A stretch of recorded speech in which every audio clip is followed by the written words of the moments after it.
Boa tarde, tudo bom, pessoal? Como é que estão as coisas? Tudo tranquilo? Todo mundo pronto para mais um dia de oficina de análise fílmica? Hoje a gente vai continuar aprofundando aí nosso conteúdo. Vamos, essa é uma parceria do Instituto Ladainha e da Secretaria de Cultura e Economia Criativa do Distrito Federal, tá? Estamos juntos mais uma vez para falar de uma coisa que todo mundo que está aqui gosta muito, que é cinema, né? Eu trago um conteúdo bem profundo hoje, vamos com muita calma, mas com muita precisão, tá certo? Que é um material muito bom que eu tenho hoje.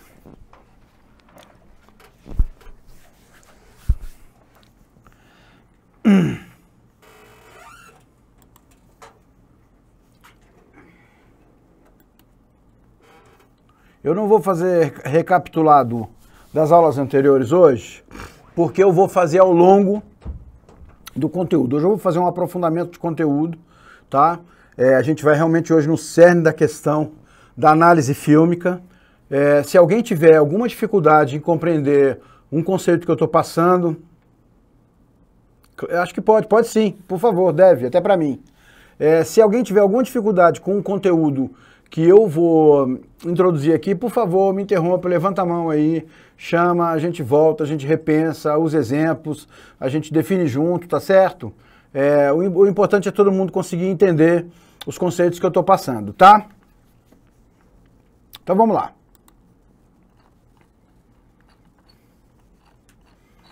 Desculpa, eu tô lento aqui que meu mouse tá parecendo uma carroça.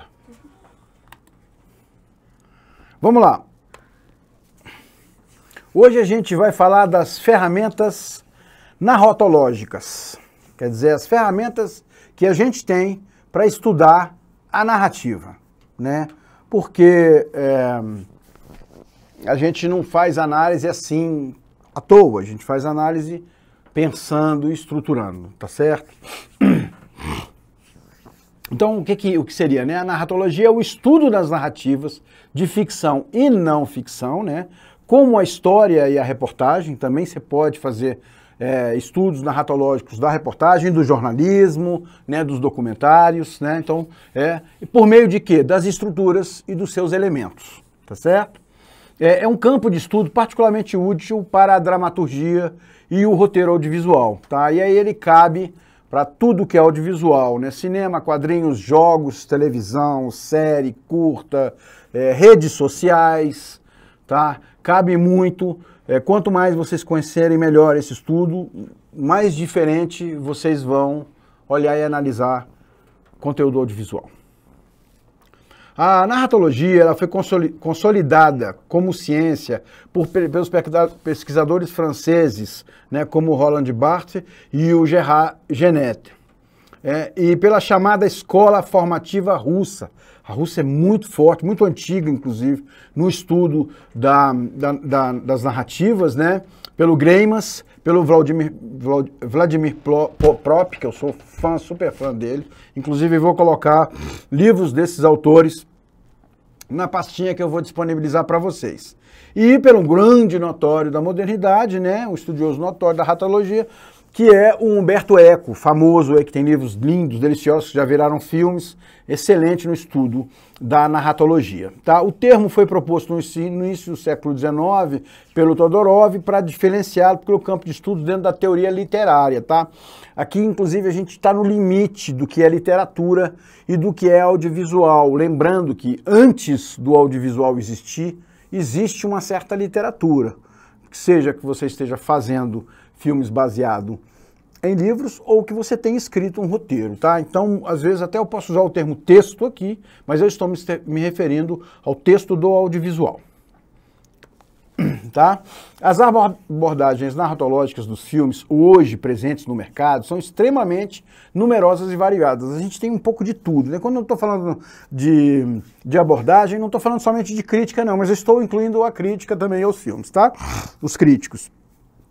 Algumas são teóricas, né, tem como um intuito edificar uma narratologia da expressão, de colocar em jogo o conjunto das narrativas fílmicas diante do conjunto das narrativas não fílmicas, né, que seria o teatro, né, os romances, etc.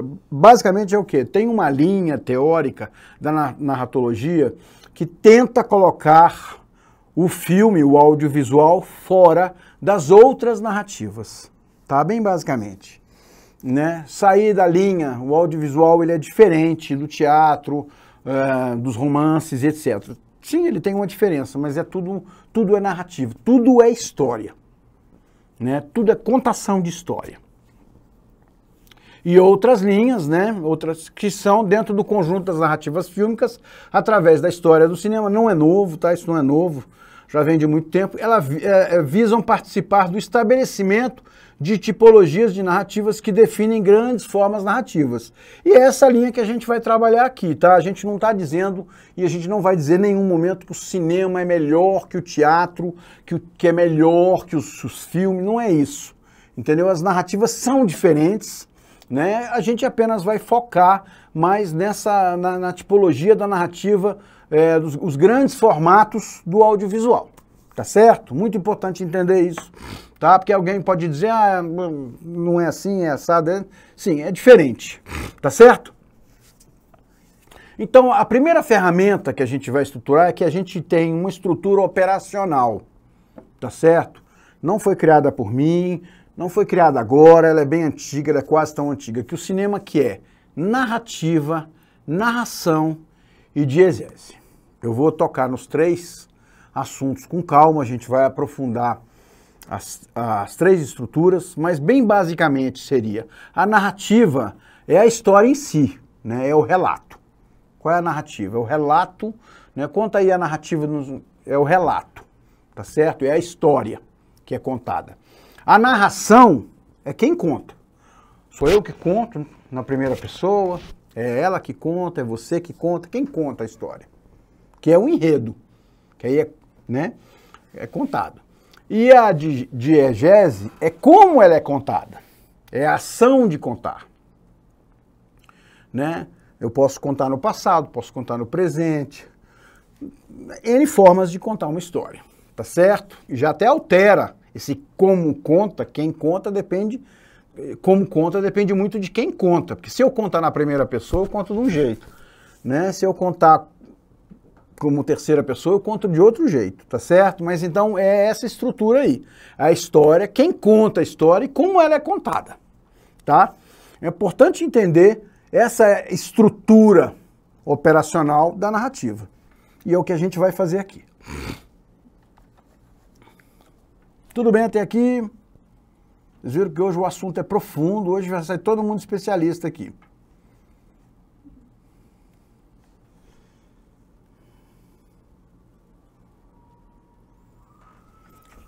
Nossa, eu adoro o Pêndulo de Foucault, mas eu também gosto muito o livro Em Nome da Rosa,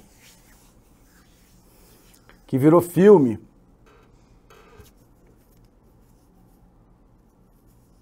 Nós vamos falar de ponto de vista aqui, tá? De vários pontos de vista. Tá certo?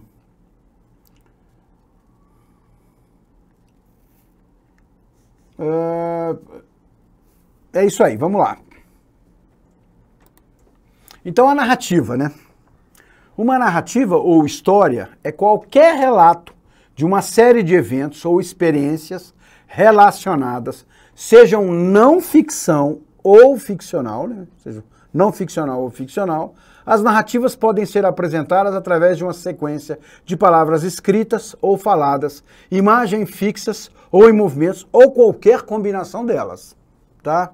Então, assim, vamos sair do conceito que narrativa é somente texto e fala, tá? Eu posso contar uma história somente com imagens. Professor, a lista de chamada está liberada, tá? Pessoal, lista de chamada liberada. 5 minutos para assinar. 5 minutinhos para assinar, vamos lá. Eu dou uma pausa aí. Não esqueçam, assina a lista. Aí, link é o que não falta aí. Vamos lá, Maristela, assinar essa lista. Cibele, Marcelo, Cléo, Éder, Gilberto, vamos assinar a lista aí, pessoal. Tá só aumentando o número de gente aqui. Já somos 66. Vamos assinando a lista aí. O link tá aqui em cima, Juliano. Ah, você caiu e ficou sem? Pronto, já voltou de novo aí. Já voltou. Beleza, Luísa, maravilha. Então vamos lá. Um conceito de narrativa bem simples, né? Bem funcional. E a narração? Narração, ou texto narrativo, é o relato feito por alguém de algo, é uma sequência de acontecimentos, uma sucessão de acontecimentos, é chamado de enredo. Eu acho esse exemplo ótimo. A narração é o enredo da história. Porque, na verdade, quando alguém diz qual é o enredo do filme, ele está querendo saber qual é a narração dele. Não é somente a história. Porque eu posso contar uma história de diferentes formas, quer dizer, com diferentes narrações, né? Inclusive, o que a gente chamaria de versões. Na realidade, analisando, tirando todo o conceito simbólico da coisa, né, ou até político, histórico e etc., eu posso dizer que as versões são narrações diferentes da mesma narrativa, da mesma história, né? Então, essa sucessão de acontecimentos é chamada de enredo e considera um período de tempo e de espaço quando e onde acontece. Quem assume o papel de contar, né, de narrar ou relatar algo é chamado de narrador. Pode ser simplesmente uma câmera somente falando, pode ser um narrador, pode ser uma pessoa em primeira pessoa, a gente vai aprofundar aqui tudo isso, tá? Mas quem é que conta a história é o narrador, tá certo? E por final, a diegese. Diegese é o ato de narrar, é o fato de estar narrando, né? Ou de escrever uma história, seja no teatro, no cinema, na literatura. É a narrativa em si.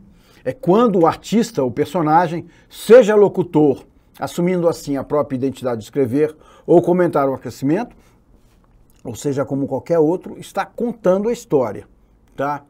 No cinema, em outros produtos audiovisuais, diz-se algo é diegético quando ocorre dentro da ação narrativa ficcional do próprio filme, tá? Isso é importante entender porque o cinema, ele permite uma coisa que as outras artes não permitem. Eu posso contar uma história e ter elementos nela que não são da história, que não estão dentro da narrativa, eles não são essenciais para a narrativa, tá? Por exemplo, uma música de trilha sonora incidental que acompanha uma cena faz parte do filme, mas é externa à diegética, pois ela não está inserida no contexto da ação, entendeu? Exemplo simples, o cara está dirigindo um carro e está escutando música dentro do carro. Essa música que ele está escutando dentro do carro é diegético. Mas se eu não colocar a música dentro do carro e colocar uma outra música, ela não é diegética, ela poderia ser qualquer outra música. Tá certo? A contrapartida da diegese é, com certeza, tudo que se refere à expressão, o que é próprio do meio, um conjunto de imagens específicas, de palavras faladas ou escritas, de ruídos. A música, ela é a materialidade do filme, o filme real, o que está ali no filme, que conta a história mesmo, é diegese. Tá certo? Vamos fazer um print aí, moçada? Um printzinho para ficar para a história.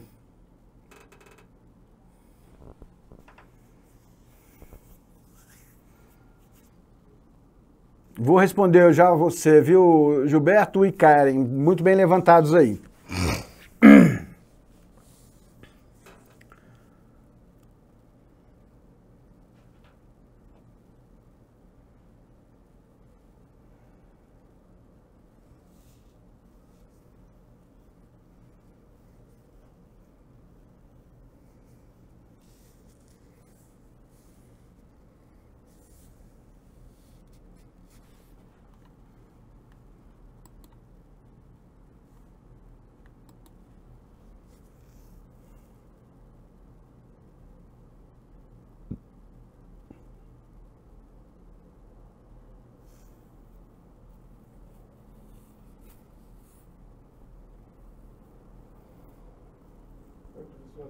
Foi?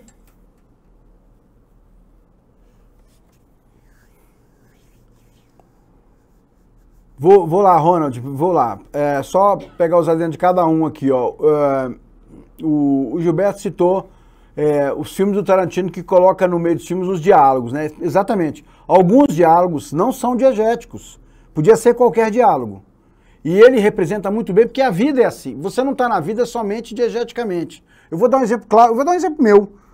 Quer dizer assim, ó, eu vim para cá para dar aula, né? Então eu vim para cá. Durante o trajeto, eu estou escutando música, eu estou fazendo outra coisa, eu estou fazendo um negócio no celular. Tudo isso não tem nada a ver com a história do professor vir dar aula. Podia ser qualquer outra coisa. Ou podia não estar fazendo nada. Mas traz um realismo. Porque é exatamente isso. Por que o diálogo do Tarantino, eles são tão bons? Porque é isso. Às vezes o cara vai passear e fazer uma coisa e está contando outra história. Né? Me lembrou aqui uma cena do Pulp Fiction, quando o cara conta que foi para Holanda, né? Não tem nada a ver com a história, mas um personagem está contando para o outro a experiência que ele teve na viagem para Holanda. E é isso a vida, né? Então é isso, não é diegético, não faz parte da narrativa. Tá certo?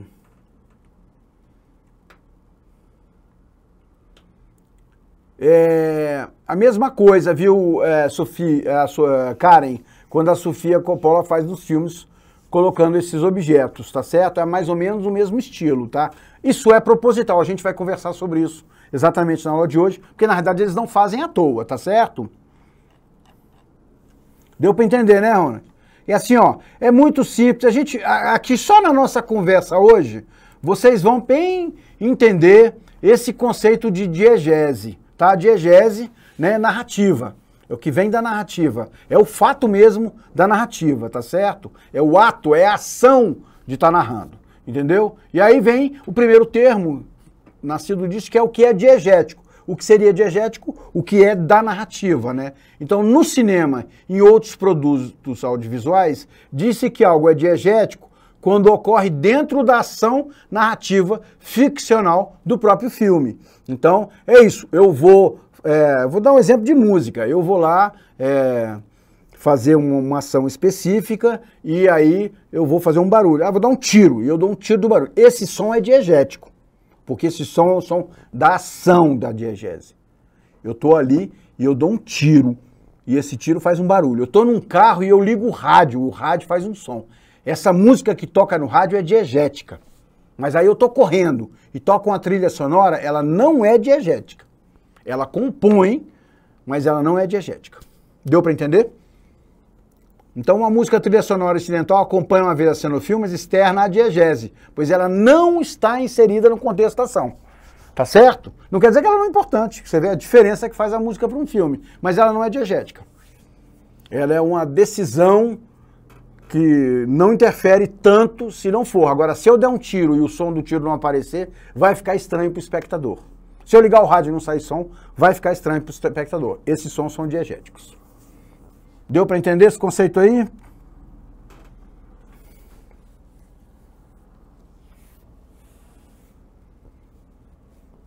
Muito bem, é mais ou menos a mesma coisa, tá, Pedro? Exatamente no jogo. Mas bem a mesma coisa, né? E ele tem que estar inserido ali no universo não só do personagem. Quando você fala do universo do personagem, é do universo do contexto do jogo, né? Vamos lá. Então, falando narrativa e tal, a gente tem que ver assim, eu posso narrar uma história de várias maneiras, né? Eu vou aqui apresentar alguns tipos, esse é o clássico, estou apresentando o classicão, tá certo? Lógico que eu já introduzi aí a narrativa polifônica, a gente vai conversar sobre isso, mas são os tipos de narradores, né? Porque depende de como eu conto, aí vai lá na diegese, né? Como é que eu conto essa história, né? Eu vou contar, vou voltar aqui, contei na oficina passada e vou usar como exemplo aqui o filme do Padilha.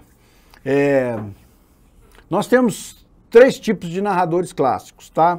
É o narrador personagem, é o narrador em primeira pessoa, tá? É aquele que participa da história. Depois nós temos o narrador observador, que é o narrador em terceira pessoa. É aquele que apenas vê, narra o que vê. Ele está vendo e está como se eu estivesse dando um telefonema e, olha, eu estou contando aqui, eu vou seguir exemplos, tá? E depois nós temos um narrador onisciente, ou alguns dizem onipresente, tá? Também na terceira pessoa, mas esse ele tem total conhecimento de tudo. Seria Deus narrando, né? Seria o diretor narrando, o autor narrando, né? Ele tem total conhecimento dos fatos, dos personagens, de tudo, do que vai acontecer e do que já aconteceu, tá? Por isso que ele é chamado de onisciente, porque ele tem ciência de tudo, tá certo? Cada um desses narradores apresenta um ponto de vista, tá? E aí esse ponto de vista a gente chama de foco narrativo, tá certo? É uma perspectiva particular da história. Eu posso contar a mesma história, entendeu? De várias maneiras. Então o Márcio encheu a cara no Natal, bebeu todas, entendeu? E derrubou, largou o peru no chão, largou a comida no chão. Eu posso contar da minha versão da história. Aí eu me diverti, bebi um pouco a mais, escorreguei e caí no prato de comida e derrubei o prato de comida. Mas a minha colega que estava do lado, que não bebeu, ela pode ter uma outra versão. Pô, o Márcio extrapolou lá, entendeu? Ficou chateado com alguma coisa e jogou o peru de propósito no chão. São duas narrativas diferentes, são dois pontos de vista diferentes. Por isso que eu volto lá no começo que eu falei, a questão dos ângulos. O narrador é como se ele estivesse num ângulo diferente. Logo, ele passa a ter um ponto de vista diferente. Logo, o foco narrativo é outro. Eu posso contar uma história com focos narrativos distintos, a mesma história. Tá? Cada um vai ter uma perspectiva particular da mesma história. Tá certo? Por final, eu introduzi aqui, é bem introdutório, assim, é um conceito que não é novo também, mas que já existe. Existe um pouco na literatura, eu vou citar exemplos de literatura aqui, não de filmes, que é a narrativa polifônica. No audiovisual, é muito bom o audiovisual para isso, porque permite que eu tenha uma narrativa polifônica. Então eu posso ter, muito comum nas séries, né, que tem mais amplitude para fazer narrativas, e comum em alguns filmes, eu posso ter filmes com mais de um narrador. Então eu posso ter o personagem principal contando, e em algum momento entra uma terceira pessoa que relata, em outro momento entra uma outra pessoa, ou em algum momento entra um narrador onisciente que dá uma situada na história para o espectador, entendeu? É muito comum, a gente encontra assim, e é viável, ele traz uma polifonia, vamos dizer assim, para o filme, né? Então, a narrativa polifônica, né, nessa modalidade a gente conta com mais de um narrador da história que atua livremente com ponto de vista, voz e postura individuais no contexto em que estão inseridos. Nesse ponto podemos ter mais de um foco narrativo. Lembrando, cada vez que eu tiver mais de um narrador, eu terei mais de um foco narrativo. Isso é muito importante entender. Tá certo?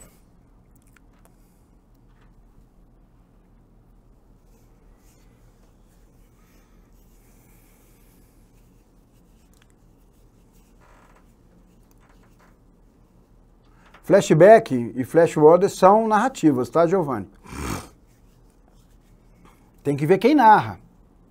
Ele, na verdade, é um movimento temporal, né? Você está indo para frente no tempo ou para trás no tempo, não é isso? De qualquer maneira, é narrativa, tá na narrativa. Faz parte da narrativa, mas eu posso ver quem é que narra. Porque eu posso estar contando a história. Ah, no passado aconteceu isso, isso e isso, entendeu? E eu posso estar, e pode ser um narrador onipresente contando, ou só mostrando, entendeu? Isso depende da situação. Eu vou dar na literatura, que fica mais fácil de entender, tá, Angelina? É o que a gente vai fazer agora. Eu vou dar na literatura porque esses termos, eles não nasceram no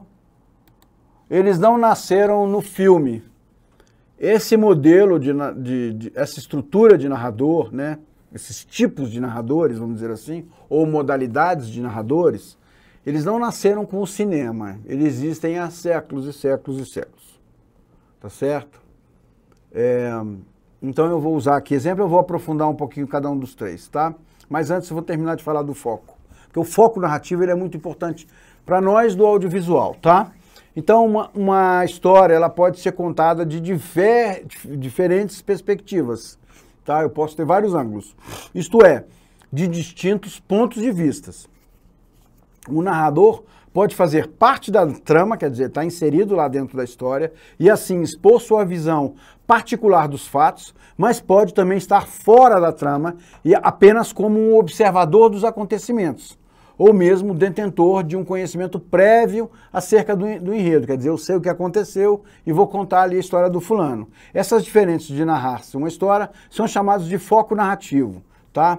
Para ficar mais claro, imagine o romance policial da Agatha Christie, né? Todo mundo conhece aqui, talvez não tenham lido, mas todo mundo já ouviu falar na Agatha Christie. Faleceu em 76 já, né? Grande autora, que criou um personagem muito conhecido, que é o Hercule Poirot, né? Que conta histórias de assassinato, né? Então, uma história da Agatha Christie narrado por um narrador que apenas observa a história. Ele só olha. Ocorreu um crime no início da história. Caberá, portanto, ao personagem do detetive Hercule Poirot e também ao leitor. O leitor é descobrir quem é o culpado, tá certo? Se você acha que a voz que narra é da própria Agatha Christie, né, você pode até achar, né, também que a história de fato aconteceu, como ela está contando aí, né? A sua conclusão seria até coerente. Você lê o filme e diz, não, ó, morreu o cara no trem lá, assim, assim, e tarará, tarará. Já que a pessoa real que está relatando os fatos, porém a voz que conta a história é fictícia, o narrador é fictício, né? E a própria história é fictícia, né? O que permite uma total liberdade de criação. Então, assim, o narrador, ele também é fictício. É importante entender isso, né, no caso da ficção, entendeu? Eu vou dar um exemplo de foco narrativo. Todo mundo aqui assistiu Tropa de Elite, né? Vamos falar da Tropa de Elite 1, que conta a história do policial, não é? Como é o nome do policial, o personagem da história? Que é aquele policial negro? O André. Quem conta a história não é o André. Quem conta a história é o Capitão Nascimento, que é outro personagem que está lá dentro da história. Tá certo? Então, a versão original do filme, quem contava a história era o André. Então o foco narrativo era no André. Eu fiz isso, aí eu descobri aquilo outro, aí eu fiz aquilo outro, entendeu? Eu achei isso, né? É contado na primeira pessoa, porque o André é o personagem principal. Tá certo? Quando eles assistiram o filme, não ficou, o foco narrativo não deu o ênfase que eles queriam para a história, não deu o apelo que eles queriam para a história. Então eles decidiram levar o foco narrativo para uma terceira pessoa e criaram então uma segunda versão do filme com o foco narrativo no Capitão Nascimento. Então o Capitão Nascimento é quem conta a história. E aí criaram aquelas tantas narrativas em voz off que tem, porque levaram, né, o ator para estúdio para que ele gravasse as histórias. Então vejam bem que é um filme, depois de filmado, eles criaram a narrativa por cima, tá certo? Tá dando para entender esse conceito aí de esse mesmo, André Matias. Sim, os filmes mais antigos, era muito comum no filme antigo a gente ter o narrador onisciente, tá?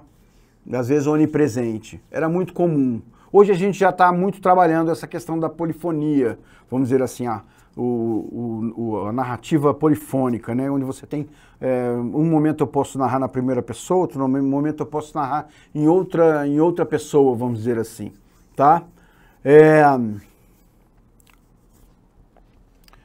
EDC levantou a mão, quer falar alguma coisa?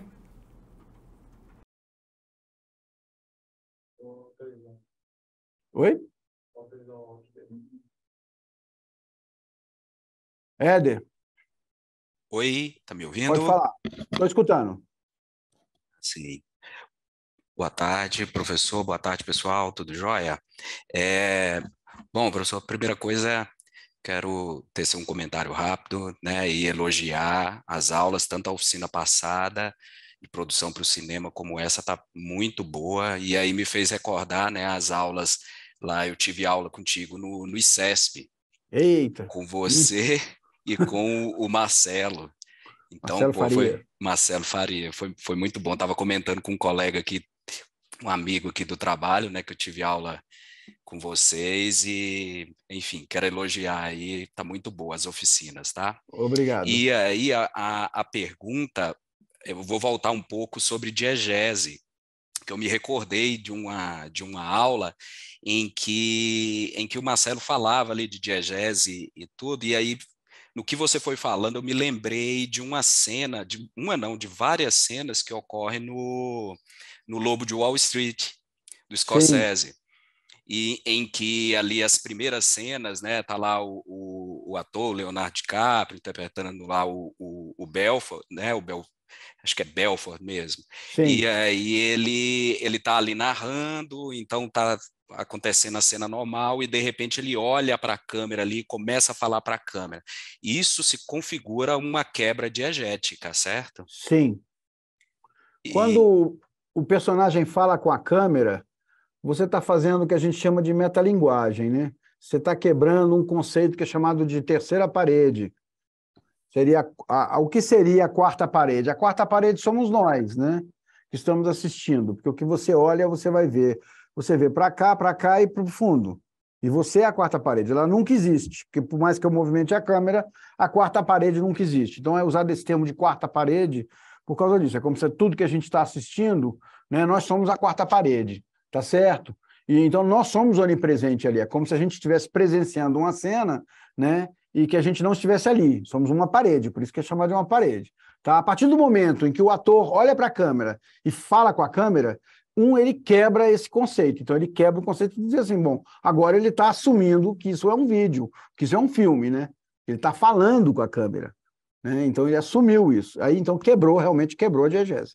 E outro, ele cria um conceito que eu não vou introduzir, que a gente não vai conversar hoje, que é exatamente esse conceito aí.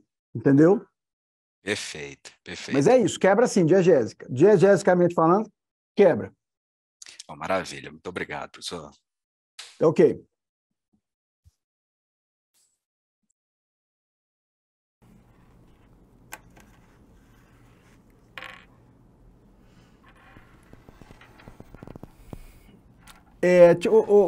Cris, né? Cri. Eu não sei, eu não gosto do termo esquizofrenia, não, cara. Eu prefiro falar polifonia.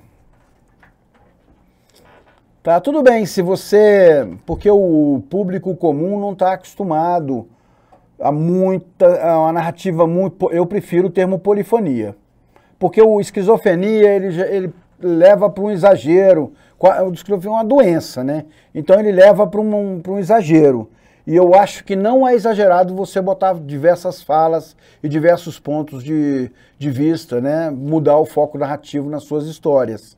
Eu não acho exagerado hoje, é o que há de mais moderno na narrativa, entendeu? É lógico que você tem que ter um limite, a gente vai conversar sobre o limite do exagero, até aqui nas análises, em tudo, né? A gente tem que ter um limite, entendeu? E quando a gente escreve, a gente tem que pensar muito, a responsabilidade do autor é muito grande, né? É lógico que é o nosso ponto aqui é análise fílmica, é como se nós estivéssemos analisando quem faz. Mas a gente está analisando quem faz filme porque a gente faz filme, né?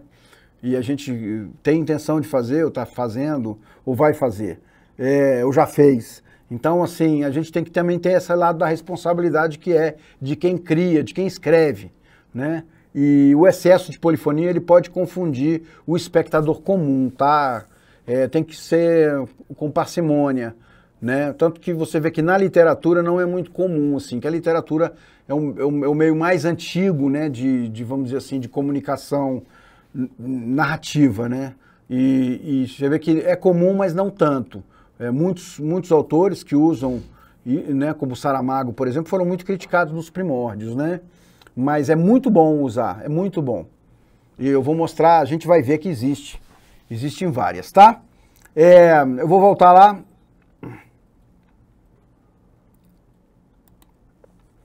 Então isso tá... Foco narrativo, vamos voltar lá nos modelos de narrativo. Eu vou dar exemplos, são exemplos de literatura, tá? O narrador personagem, né, que é em primeira pessoa. É muito fácil de entender, gente, o narrador. Se o narrador está dentro da ação, contando se ele está falando na primeira pessoa, ele é o narrador personagem. Entendeu? Ele participa da história, né? Ele é um narrador em primeira pessoa, é o personagem da história, entendeu? Ele não só relata os fatos, como também ele participa dos acontecimentos e ele pode dar o ponto de vista dele, né? Ele pode descrever o tanto que ele sofreu numa situação específica, entendeu? Porque ele viveu aquilo, tá certo? Ó, como se eu tivesse por fora do movimento da vida. A vida rolando por aí, feito roda gigante, com todo mundo dentro. E eu aqui, parada, pateta, sentada no bar, sem fazer nada. Como se tivesse desaprendido a linguagem dos outros. A linguagem que eles usam para se comunicar quando rodam assim e assim por diante nessa roda gigante. Você tem um passe para a roda gigante, uma senha, um código, sei lá. Você fala qualquer coisa tipo bah, por exemplo. Então o cara deixa você entrar, sentar e rodar junto com os outros. Mas eu fico sempre sentado do lado de fora, aqui, parada, sem saber a palavra certa, sem conseguir adivinhar, olhando de fora, a cara cheia, louca de vontade de estar lá, rodando junto com aqueles nessa roda idiota. Tá me entendendo, garotão? Esse é um trecho do conto Dama da Noite, do Caio Fernando de Abreu, totalmente em primeira pessoa. Esse narrador nesse conto é um narrador personagem. É a pessoa que está no bar olhando lá a roda gigante no parque de diversão. Isso é um narrador em primeira pessoa. Simples, né?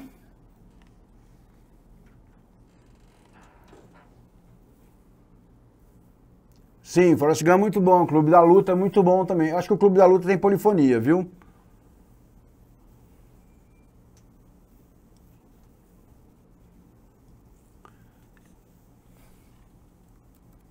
Vamos lá.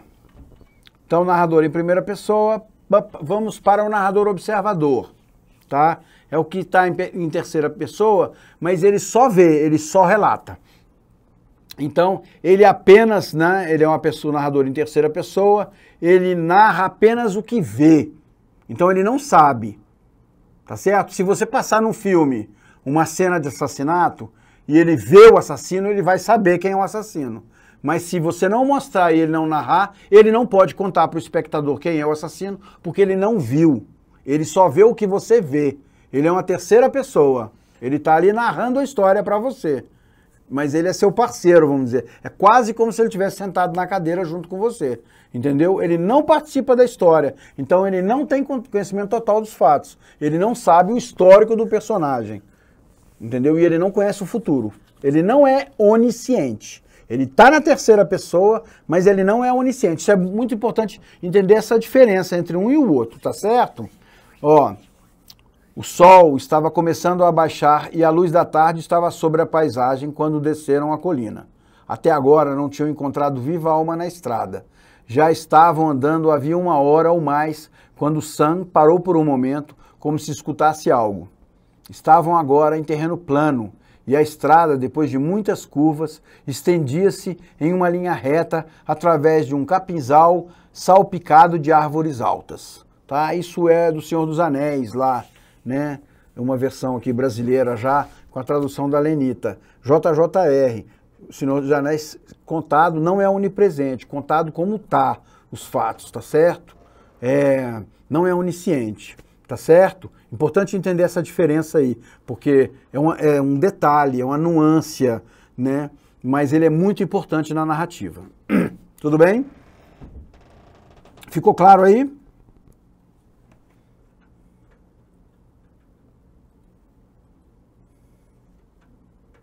Gente, eu não consigo lembrar todos esses filmes, não. O Abutre, eu não tô lembrando. O Coração Satânico eu não lembro, tá, Duda? Aí se quiser postar o link aqui, daqui a pouco a gente dá uma olhada de algum trecho. Deve ter no YouTube. O Abutre eu acho que sim. Teria que olhar. Inclusive a gente pode fazer essa atividade de vocês olharem trechos de filmes que vocês escutam e gostam e verem aonde está o narrador. Qual é mais que a função, qual é a modalidade narrativa, tá? Que tipo de narrador é? Porque a gente vai se aprofundar na modalidade aqui, tá? Vamos lá para o último modelo, que é o narrador onisciente, né? Então, o narrador onisciente, também em terceira pessoa, que tem total conhecimento de personagens e fatos. É um narrador em terceira pessoa, ele tem total conhecimento. Ele conhece o passado, o presente e o futuro dos personagens, bem como os seus pensamentos e sentimentos. Eu costumo dizer, é Deus narrando a história, entendeu? Porque ele sabe de tudo. Ele só conta o que ele quer, mas ele sabe de tudo, entendeu? Ó, enfim, e era esse o motivo mais poderoso para que ninguém desejasse ver a pobre Linda, havia sua aparência. Gorda, com a mocidade perdida, os dentes cariados e a pele pulpulosa, e aquele corpo, Ford, era simplesmente impossível olhá-la sem sentir náuseas. Sim, náuseas. Por isso as pessoas das mais altas camadas estavam firmemente decididas em não ver Linda. E quanto a esta, também não tinha desejo algum de vê-las. A volta à civilização era, para ela, a volta ao soma. O soma não trazia nenhuma dessas consequências desagradáveis. Proporcionava um esquecimento perfeito. E se ao despertar era desagradável, não o era intrinsecamente, mas apenas em comparação com as alegrias desfrutadas. O Dr. Sam, a princípio, hesitou, depois consentiu, tornando-se quanto quisesse. Você vê que nessa narrativa, ele pode falar de sentimento, ele pode falar do que os outros pensavam, né? A classe mais alta, entendeu? Não tinha desejo, né? A personagem quer isso. Ele não fala somente de aspectos físicos, ele pode falar do sentimento dos personagens, porque ele sabe dos sentimentos. Ele pode falar o que as pessoas querem, porque ele sabe o que as pessoas querem, né? É o onisciente, tá certo? É muito forte em algumas narrativas, muito potente no cinema. Aí eu vou trazer o Sexto Sentido como referência aqui, porque o narrador do Sexto Sentido, ele é onisciente, mas ele só solta a informação conforme a necessidade dele. O narrador sabe, tanto que no final do filme ele revela, né, para o personagem, vamos dizer assim, que o personagem não sabe. Desculpa, tá, gente, mas eu vou fazer spoiler para quem não assistiu, e quem não assistiu de ontem para hoje pode levar um spoiler amanhã, então sugiro que assista, né? Ele pode, no caso, contar quando ele quiser, passar uma informação para o público e para, no caso, o personagem, que ele passa para o personagem, né? Ele só conta para o personagem se dar conta da situação dele, mas no final do filme, que é quando ele revela, então, pro público, mas ele está presente ali. E ele está ciente de tudo. Desde o começo ele sabe, tanto que ele faz um flashback, vamos dizer assim, de coisas que, se a gente que está assistindo o filme tivesse observado com muita atenção, teria visto. Quem assistiu, me pergunto se aonde, na altura do filme, descobriu o filme. Porque tem gente que assistiu e só que não descobre, só quando ele revela é que fica espantado. Tem gente que já revela o segredo, né? Que aí faz a questão de a nossa habilidade de ver filmes, né? Essa nossa habilidade de ver filmes, ela é muito importante. E quanto mais a gente fica treinado nisso, mais a gente vai vendo. Eu não vou citar aqui, mas recentemente fui ao cinema, desculpa, eu vou falar, eu fui assistir o último Avatar, e depois de um tempo o filme eu entendi. Vai acontecer isso, isso e isso, o filme perdeu a graça pra mim. Porque eu entendi o que ia acontecer no filme. Quem estuda estrutura narrativa, né, faz parte, vai fazer parte e vai acontecer cada vez mais com vocês.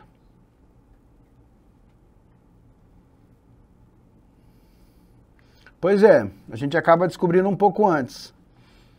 E cada vez mais a gente vai descobrindo. Tem uns que é mais fácil de descobrir, no caso do Sexto Sentido.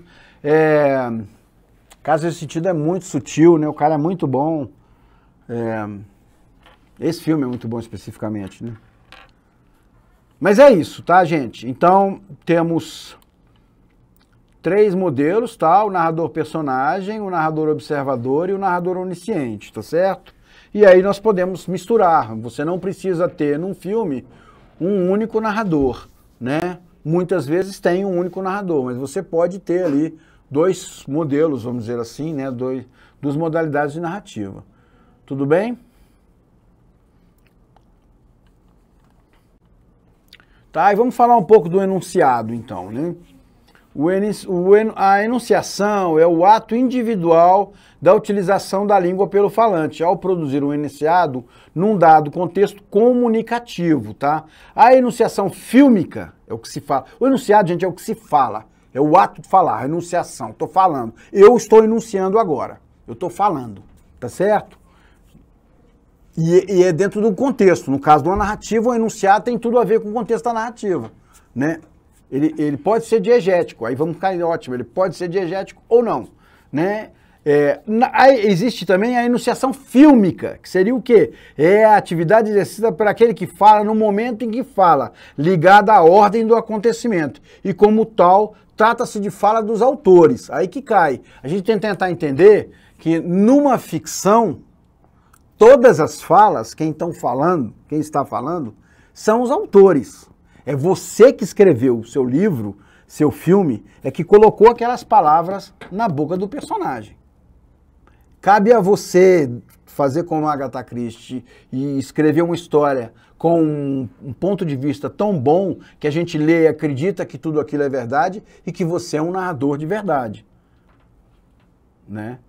Exatamente essa é a grande arte de contar história. Né?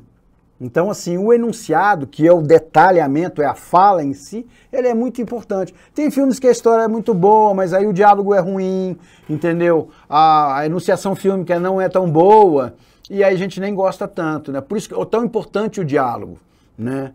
Por isso aí até quem citou a questão do Tarantino, que coloca diálogos que são da vida comum, porque às vezes você está indo fazer uma coisa falando de outra, entendeu?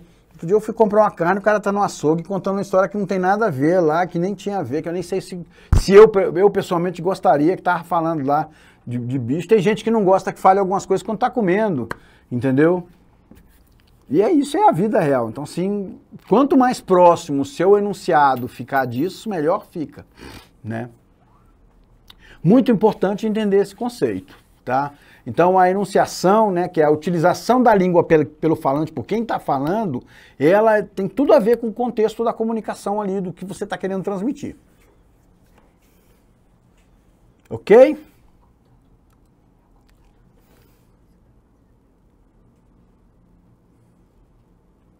Muito bom mesmo, né? Muito bom.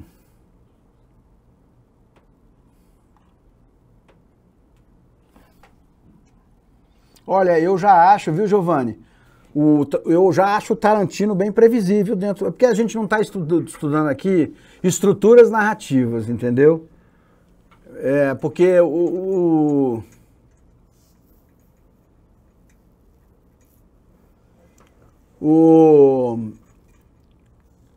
cinema americano, ele trabalha com estrutura muito pronta, sabe?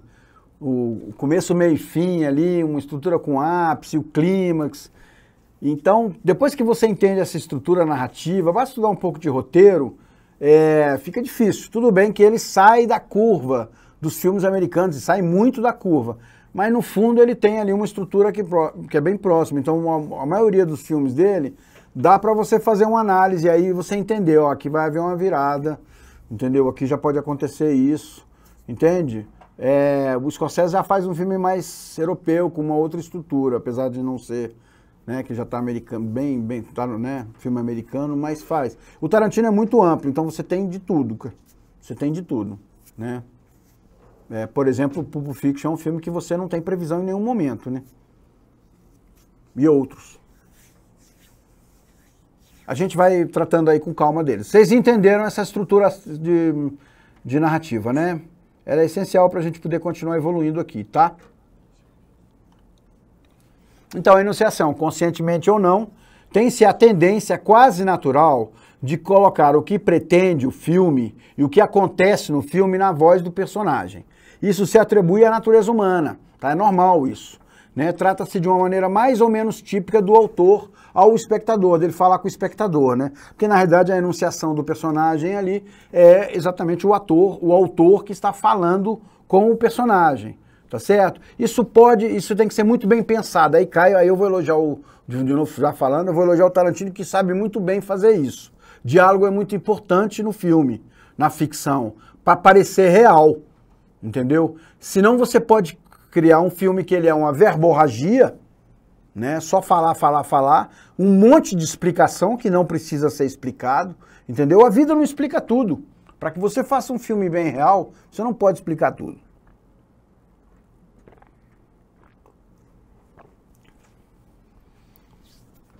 É muito típico isso, tá? Muito clássico, muitos autores, muitos diretores vão fazer. Tem muitos filmes bons com essa... Desculpa o termo que eu vou usar aqui, que eu nem coloquei, essa verborragia, né? Mas é muito delicado, tá certo?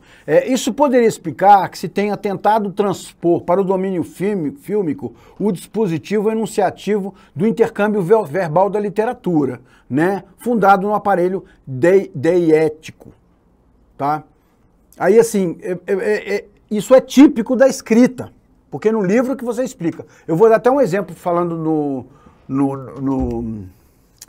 no autor do Nome da Rosa, lá, Humberto Eco, que é assim, existe um livro, O Nome da Rosa, um livro antigo, famoso, ganhou vários prêmios, ele é um livro desse tamanho.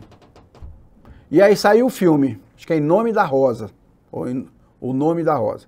Saiu o filme, ele conta a história, você contar só a sinopse, ele conta a história de um monge e seu aprendiz que vão para um monastério afastado porque estão havendo mortes. Tá certo? É muito bom sobre exatamente leitura, diegética e a escrita, é excelente, o filme antigo que você assiste hoje ele ainda é bom. E ele vai para ele é um monge, né, um sacerdote, e ele vai para esse monastério lá porque ele é enviado pelos superiores para descobrir o que está acontecendo, que tem monge morrendo lá. Tá certo? Mas assim, você não tem nada a ver com isso. Tem uma cena no filme que é quando ele chega no monastério, o monastério tem uma porta gigante, toda talhada. No livro são 10 páginas de descrição. 10 páginas. No livro você fica em 10 páginas ali, lendo o significado daquela porta, que do lado tem um trovão que representa não sei o quê, depois tem o raio, depois tem o touro, aí tem as plantas tal, a planta não sei o quê, o entalhado não sei o quê, que aquela madeira foi retirada não sei aonde, parará, parará, parará, parará. No filme não cabe isso. No filme tem uma cena, a porta. A câmera sobe, mostra o tamanho da porta e a câmera desce. Acabou. Tá bom, o cara foi bem lento ali, 1 minuto e meio de cena, pronto, entrou. Isso é muito importante, não trazer o intercâmbio verbal da literatura para dentro da gente, tá certo?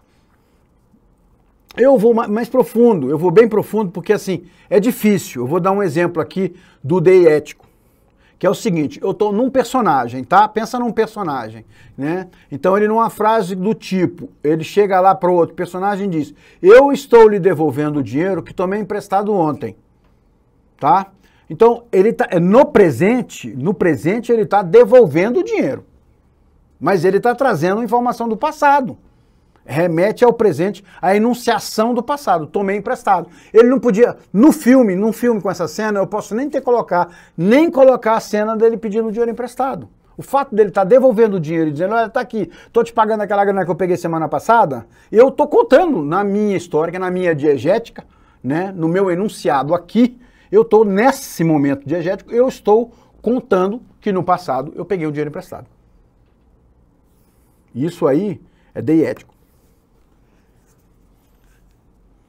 Então, o deitético, qualquer marca, qualquer indicador que remete tanto ao locutor, porque agora eu estou usando um personagem, mas poderia ser um locutor. Fulano vai devolver o dinheiro que pegou emprestado de ciclano.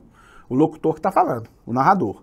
Tá? Quanto à situação de enunciação, no caso, aqui, o exemplo que eu dei, o personagem falando. Os mais comuns são os pronomes pessoais, os pronomes, os adjetivos possessivos, demonstrativos, advérbios de tempo, de lugar e os tempos dos verbos, né? O deiético é um elemento linguístico que não tem sentido por si só, mas pela sua função é fazer referência num enunciado, numa frase, numa situação, um momento da enunciação entre dois interlocutores, tá certo?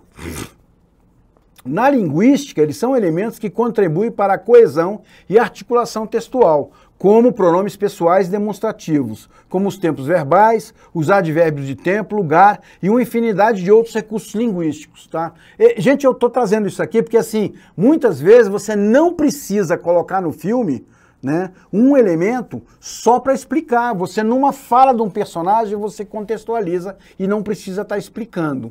Entendeu? Ou até reduzindo a fala do personagem para você não ter que explicar, tá? É complexo, é bem complexo, cara.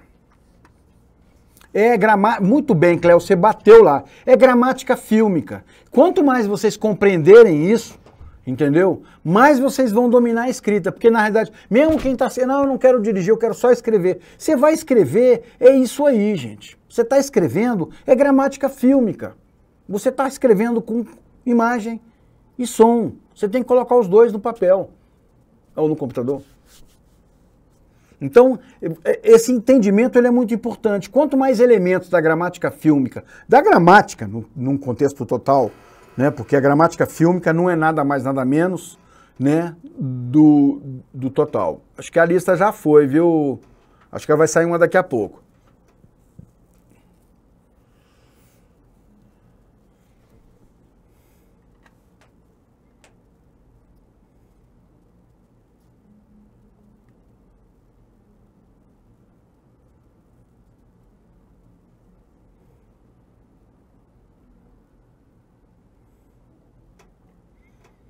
Cléo, aí você falou certo. Apesar de que a gente erra também, a gente vai evoluindo com os filmes, viu? A gente vai evoluindo com os filmes. Hoje a gente evoluiu muito nesse contexto da escrita, porque cada vez mais a gente está escrevendo com muitas pessoas, né?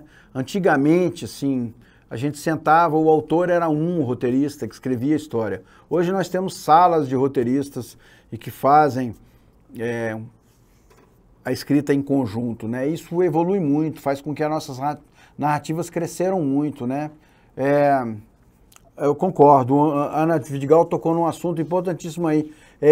Assistir filme é essencial. É aquela história assim, que você quer aprender a ler e escrever, o que você tem, né? Você aprendi a ler, quero aprender a escrever, eu quero escrever bem, leia, né? É essencial estar lendo, leia, continue lendo, leia bastante. E o filme é a mesma coisa, assista bastante filme, porque é no assistir o filme que você vai evoluindo, né? Então é essencial essa parte de você assistir filmes, é essencial. E aí eu dou aquela dica, não assista somente os filmes que você gosta, assiste gêneros que você não curte, né? Filmes que você não curte, né? E leia muito sobre cinema. Inclusive vou lembrar que eu vou disponibilizar, tá? Acho que até amanhã já está disponível a pasta com todos os livros que eu cito aqui, eu disponibilizo o material lá, tá certo? Para quem quiser realmente meter as caras lá e aprofundar.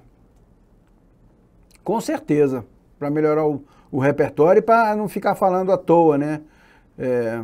É horrível ficar falando que terror não é bom, né? O cara não sabe, terror não é bom. O terror tá aí, crescendo imensamente. Pode ser, né?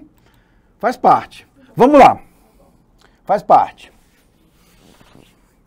Os narradores e a instância narrativa, né? O momento da narração. Então, essa instância narradora fundamental pode delegar seus poderes a um ou a vários narradores que se encarregam da totalidade ou de uma parte da narrativa. Então, assim, esse narrador pode assumir várias funções.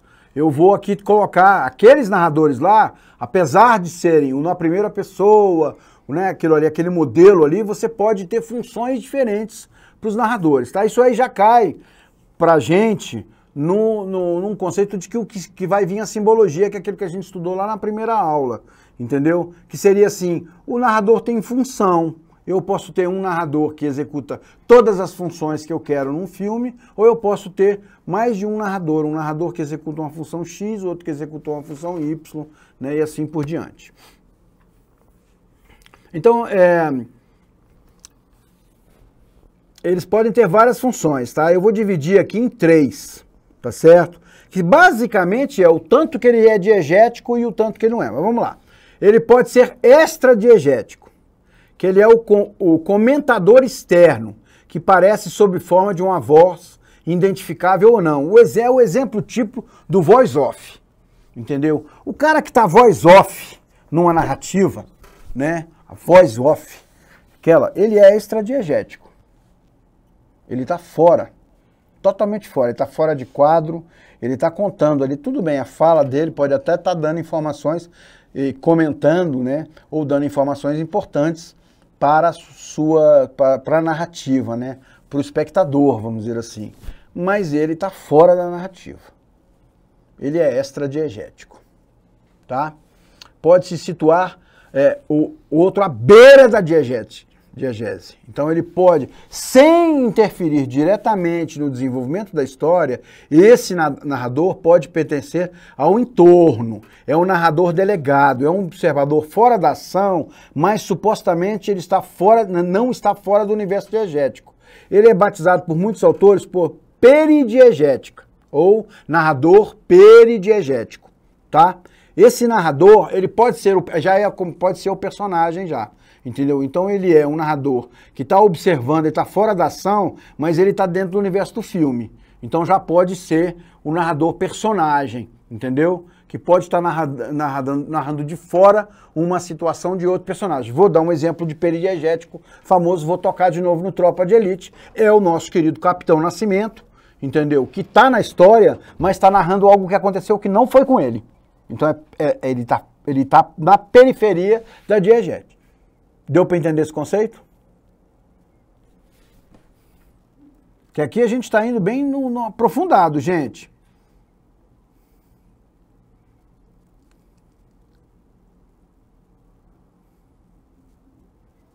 Vamos, Ana de Vigal, vou trazer esses filmes para a gente discutir, tá? Então, finalmente, nós temos o narrador fundamental, que é o que pode delegar seus poderes a um ou vários personagens, né? É aquele que é o personagem narrador dotado de voz encarregada de acompanhar a história. É a voz do eu, é aquele que realmente sabe, tá certo? Então, são níveis, vamos dizer assim, tá? Instâncias de narradores, tá certo? Eles vão do mais diegético possível, do mais próximo da narrativa possível, dos fatos possível, ao mais afastado dos fatos, tá? Não especificamente precisa ser o eu tem que ser o narrador na primeira pessoa, não necessariamente, tá? Isso aí tem mais a ver com a instância do narrador, tá certo? Eu tô chegando nisso aí pra gente poder chegar na análise de filmes, tá? Nós vamos chegar lá, né? Nós vamos chegar lá. Deu para entender esse conceito de narradores, né? Narração, foco. Que bom, Ana, que é bom. Esse material vai ficar todo disponível, viu? Depois o material fica todo disponível, tá, Ana? Saudade de você, Ana. Então vamos lá. Conceitos importantes, o foco narrativo, muito bom entender isso. É importante, assim, quando você está assistindo um filme, é um exercício fazer. Está assistindo um filme, onde é que está o foco narrativo?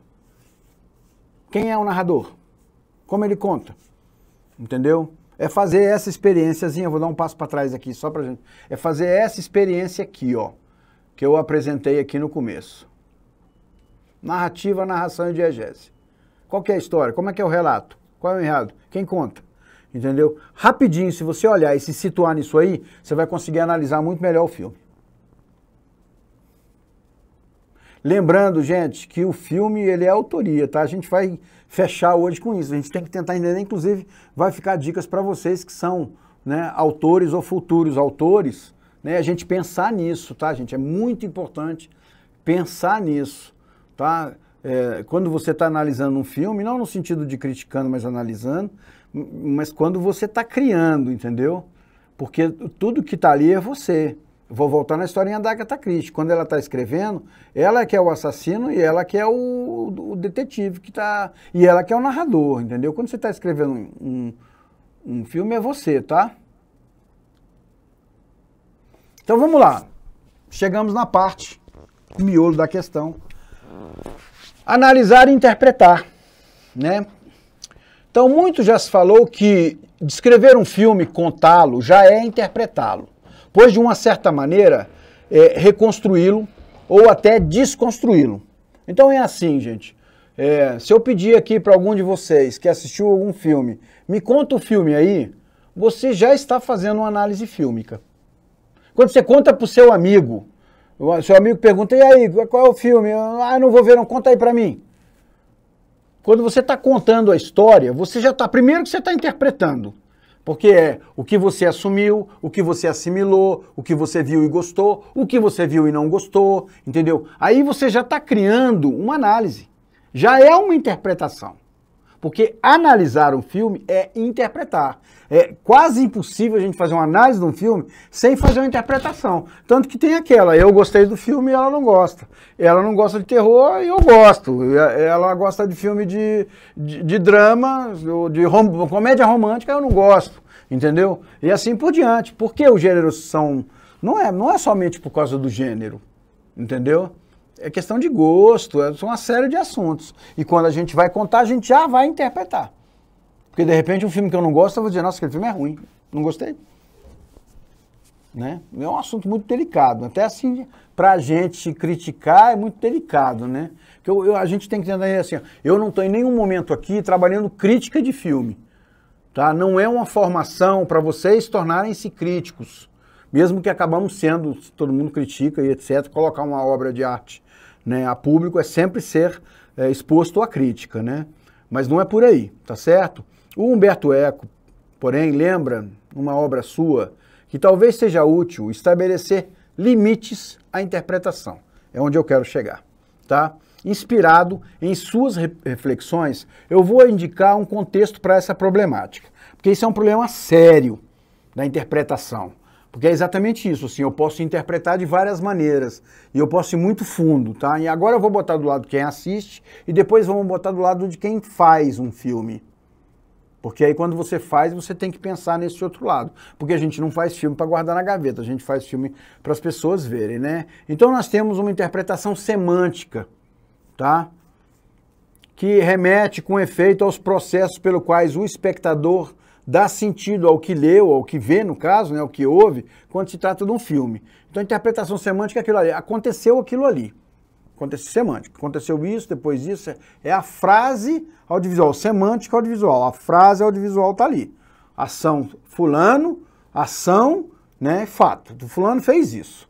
Isso é interpretação semântica. O cara matou outro. Isso é interpretação semântica. Entendeu?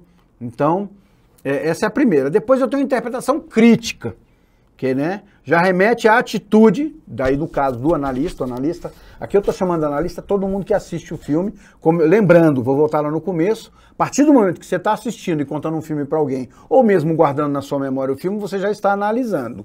Então somos todos, mesmo sem conhecer todas essas coisas que eu estou passando aqui para você, você já é um analista de filme. Você já está fazendo análises de filme, tá? Então, uma interpretação crítica já remete à atitude do analista que estuda por que e como, no plano da organização estrutural, o filme produz sentido. Então, o cara matou o outro, mas por que aconteceu isso, aquilo outro, e vai acontecer aquilo outro depois do final do filme? Entendeu? Então já é uma crítica, eu estou criticando. Não, eu posso tanto fazer uma análise mais crítica num bom sentido e mais crítica no mau sentido. Tá certo? Mas é uma interpretação crítica do fato, do filme, no caso. Tá certo? E por fim, né, eu posso fazer uma interpretação de utilização, que isso aí é o mais comum. Isso aí, a de utilização faz todo mundo. Quem não estudou, normalmente faz uma interpretação de utilização. Tá certo? O filme pode ser de fato utilizado pelo analista em vez de ser interpretado, né? Então compreendamos por que isso possa usar o filme para descrever a biografia de um autor, de um diretor, ou para esboçar o quadro de uma sociedade, ou para descrever os contornos de movimentos estéticos. Nesse caso, tira informações parciais isoladas do filme, que para relacioná-las com informações extras, textuais, bibliografia, sociologia, história, estética, um monte de coisa. Eu vou dar exemplos, tá? A fim de construir a minha história, a minha descrição e a minha tese. Então aí é aquele espectador que não tem total conhecimento e que retira um fato. Aquele ator não é bom porque no filme tal não interpretou direito. Isso é interpretação de utilização. Nossa, aquele diretor é tão ruim. Porque... Eu vou dar uma interpretação, vou me criticar aqui, fazer uma autocrítica.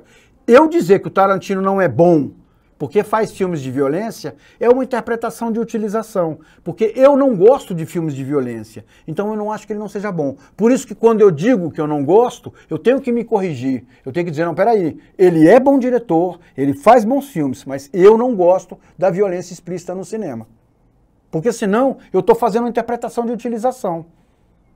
Tá dando para acompanhar?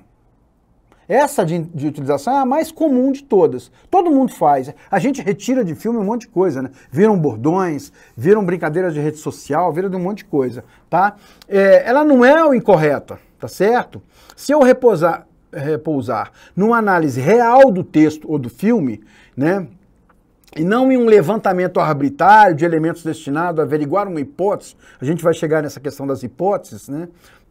Mas não explícita, aliás, sem o seu objetivo, no conjunto do texto. Em outras palavras, a utilização do texto procede mais do que o leitor analista quer dizer do texto, do que esse último ponto de vista, que é uma questão crucial, de onde vem o sentido produzido da análise. Tá? O que eu quero dizer aqui assim? Eu sei que está bem complexo, mas eu vou chegar lá. Eu posso vou agora botar as duas posições, o autor e o espectador. No caso, aqui eu estou falando o leitor, analista, é o espectador, tá certo? Quando o autor cria uma obra, às vezes, ele não está querendo dar aquele sentido para ela, mas o espectador pega aquele sentido. Vou bater na tecla do Tarantino. Será que o Tarantino quer divulgar a violência? Com certeza não. Ele sabe que violência agrada público e ele quer ser um diretor de blockbuster. Então ele faz filmes com violência. Ele tem amor nos filmes dele, mas o foco da violência tem um objetivo cinematográfico. Entendeu? Tanto que as violências são cinematográficas e as histórias são cinematográficas. Então não é, mas ele tem uma liga de pessoas que vão dizer, nossa, o filme é violento. Quantas e quantas conspirações não nasceram de filmes que eu tenho certeza que os diretores, quando criaram, e os seus roteiristas, quando criaram, não tinham a intenção de criar tantas conspirações.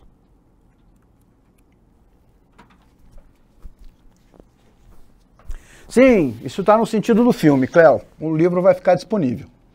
É exatamente isso aí. Na realidade, é uma grande responsabilidade, né? Vamos fazer uma pausa aqui, vamos fazer uma reflexão. Porque, assim, todos vocês vão acabar fazendo filmes ou já estão fazendo. A responsabilidade de quem faz filmes... Quando eu estou falando filmes, é audiovisual em geral. A responsabilidade é muito grande, né? Hoje, principalmente hoje. Então, assim, você está fazendo filmes, vamos fazer uma análise bem profunda disso. E mesmo que você não queira, seu filme terá um simbolismo. Nós vamos tratar desse assunto da questão simbólica agora. Então, mesmo que o autor, eu vou lá para os filmes infantis, mesmo que o autor faça um filme infantil com o único objetivo de distrair as crianças, ele está trazendo uma simbologia e um aprendizado para essas crianças. Então, se esse aprendizado é bacana, ok, mas se esse aprendizado não é bacana? Eu vou dar um exemplo simples, bem simples, que todos vocês devem conhecem. Eu vou dar um exemplo do Tom e Jerry. É o gato e o rato. Tá bem mais simples que isso aí. Gato e o rato, os dois se brigam, eles se disputam. Eu tenho um gato e um rato em casa, desculpa, um gato e um cachorro em casa. Eu tenho um gato e um cachorro. Né? No caso do Tom e Jerry é o gato e o rato. Que eles vivam se brigando ali. Tem um lugar que esse desenho animado já é proibido. Por quê? Porque ele passa uma simbologia de que eu vou resolver meus problemas com violência. Porque como é que o rato resolve o problema com o gato que está querendo pegar ele? Com violência.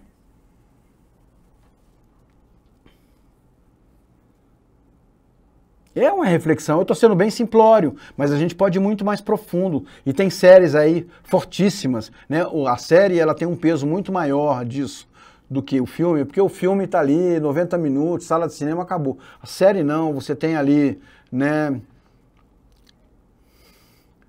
um monte de conteúdo que vão ali batendo na tecla e no final trazem a reflexão ou trazem a indução de alguma coisa. Então, essa simbologia é muito importante, tá? Então, na minha visão pessoal, eu acho que o diretor, ele não pode ser simplesmente um cara que coloca um conteúdo sem um simbolismo. Ele tem que pensar nessa responsabilidade, né? É a responsabilidade que tem todo o audiovisual, que tem a publicidade hoje no mundo. Né? A publicidade tem responsabilidade por um monte de coisa. Responsabilidade que hoje tem as redes sociais, as pessoas públicas, porque eles falam uma coisa que não tem nada a ver, isso repercute imensamente. Está aí o grande problema das fake news, simbolismo. Simbolismo errado. Né? Então é um assunto muito sério, é a grande responsabilidade do profissional do audiovisual. O sentido da análise fílmica é extremamente importante neste ponto. Porque não é porque vocês vão analisar filmes, vocês não vão ser críticos de cinema numa revista, nem nada disso. Mas analisar filmes para a gente ver no erro dos outros, corrigir os nossos erros, para a gente fazer um produto autêntico nosso, como está aí o pessoal, né, aqui fazendo... pessoal aí de São Luís fazendo filmes maravilhosos, entendeu? E ganhando o mundo. Por quê? É exatamente como a Cleo falou. São décadas.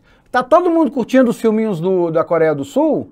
Tá bacana, né? Assistiu Parasita, bacana assistiu Round Six. Tem muito produto saindo lá. Isso não é uma coisa que nasceu ontem. Eles estão há décadas também trabalhando e quebrando uma simbologia que foi imposta.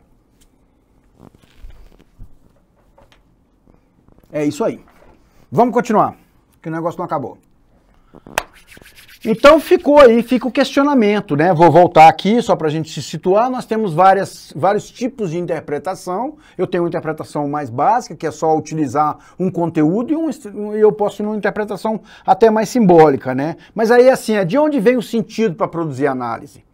Tá? Porque é esse ciclo, autor, filme, espectador.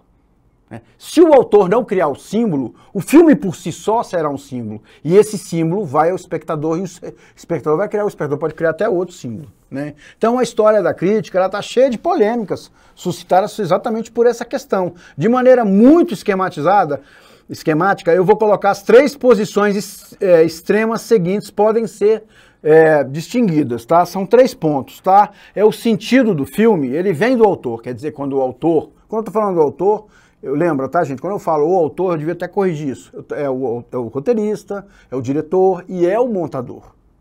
Tá? São os autores. Filme é uma obra coletiva. Por mais que tenha lá só dirigido por. Então, eu posso dar sentido no filme quando eu estou criando ele. Então, ele vem do autor, do seu projeto e das suas intenções. Tá certo? Então, analisar um filme é, portanto, reconstruir o que o autor gostaria de exprimir, de contar. Tá certo? Esse é o primeiro. Depois o sentido vem do filme, do texto mesmo em si. Este apresenta uma coerência interna, não necessariamente conforme as intenções explícitas do seu autor. É preciso, portanto, destacar essa coerência independente de qualquer a priori que venha fora do texto. Tá? E aí começam os perigos, quer dizer, o autor não colocou no conteúdo dele um sentido específico, uma mensagem, vamos dizer assim, específica, tá certo? Então, fica ali, é importante destacar essa coerência que tem aí, é importante entender isso, porque ela está no produto, tá certo? E por final, o sentido vem do espectador, né? Lembrando que eu estou chamando aqui de analista, porque todo mundo que assiste um filme analisa um filme, né? Então ele é quem descobre o filme, né? E as suas significações que se referem aos próprios sistemas de compreensão e de valores do espectador. Tá? É aquela conversa que a gente levou um pouco ontem, assim, de repente um símbolo, né? Citamos o Mulan aí. Um símbolo, ele pode ter um símbolo aqui e lá na China simbolizar outra coisa, né? E aí, assim, se você não vai fazer na sua autoria, se você não vai gerar um símbolo, o que vai acontecer?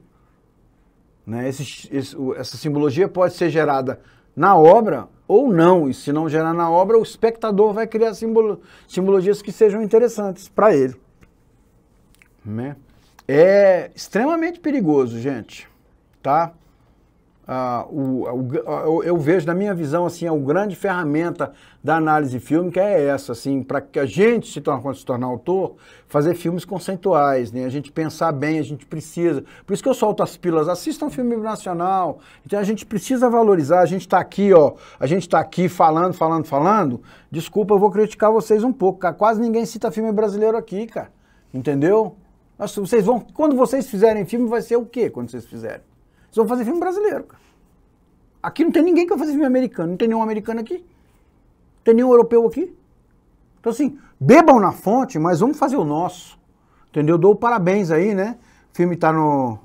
Onde é que tá a obra recente agora do pessoal lá do Norte, que foi para Berlim, não foi isso? Que foi para Berlim, entendeu? Nosso cinema, ele também tem valor.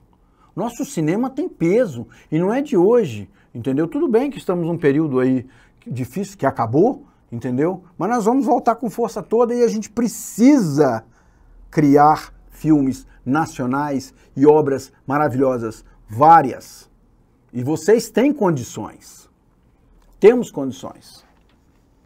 Não estou dizendo, não assistam filme. Vamos internacionalizar, vamos colocar o filme nacional no mesmo páreo dos filmes internacionais. É isso. Não estou dizendo, que nem esse pessoal, que eu sou contrário, volto a dizer aqui, eu sou contrário. Eu acho que tem que assistir de tudo, não somente o que você gosta. Eu adoro filme blockbuster americano de super-herói. Ótimo, mas assiste os outros.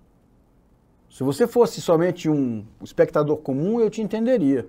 Mas se você é um cara do audiovisual, você precisa assistir outras coisas.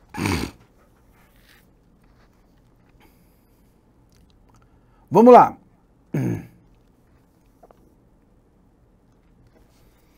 Então, hoje, todos concordam em postular um texto, né, um filme, no caso, né, autorizam a pluralidade de interpretações.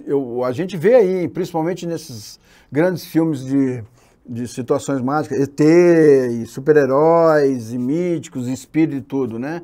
Que dá múltiplas interpretações. Mas é de certo importante saber se a diversidade dessas interpretações é desejada e prevista pelos autores, né? Que teriam concebido deliberadamente uma obra aberta. Quando eu estou falando de obra aberta, quer dizer uma obra que ela é ambígua simbolicamente. Então eu posso interpretar uma coisa, isso é uma obra aberta. Se eu não deixei claro o simbolismo da minha obra como autor, ela está aberta. Eu posso entender uma coisa, ela pode entender outra, ela pode entender outra. Né? É o risco dos finais, é o clássico. Assim, vamos descer bem descer lá embaixo. É o clássico do filme sem final. Então eu posso imaginar o final. Mas ele morreu no final? Não, para mim ele não morreu no final, mas para ela ele morreu no final. Porque tá aberto, o final está aberto. Não ficou claro. Entendeu? Então, ela é produzida por um texto cujo texto, quando eu falo, te lembra? Quando eu estou falando texto, é um filme, tá? Cujo funcionamento interno se abre para diversas abordagens, sem que o autor tenha elaborado conscientemente como tal. Então, ou gerada uma atividade interpretativa do espectador que nela projeta seus traumas, suas obsessões, seus textos e sobre a qualquer objeto de análise. Tá? Então, assim, se não ficou muito claro isso, pode ser que o espectador dê uma interpretação que o autor não gostaria. Existem poucos casos bem polêmicos aí, né, que deram, não vou citar aqui, mas existem alguns casos, né, que deram muito problema. Né? Então, como autor, nós temos essa responsabilidade, como diretor, temos essa responsabilidade. Né? Aí vamos na análise e interpretação simbólica, né? Existem 3 classes de simbologia dos filmes, né? Aquilo que eu expliquei lá é simbologia de análise, tá? Aqui eu vou classificar a simbologia dos filmes, né? Nesse contexto autor, filme, espectador, tá certo? Então existem os filmes que exigem deliberadamente da parte do espectador uma leitura simbólica global ou parcial. Normalmente são os filmes de arte, né? Compreendemos uma leitura simbólica, uma interpretação que se não detivesse no sentido literal. Por exemplo, aquele ali é uma mulher vestida de negro, né? Que situa de imediato o que teria mostrado em relação ao outro sentido. Aquele personagem é a morte.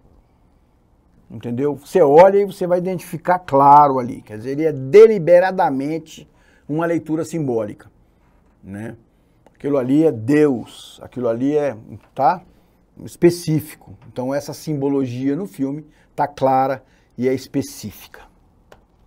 Depois nós temos uma segunda classe, que é uma fronteira, né? Das duas classes, vamos dizer assim, né?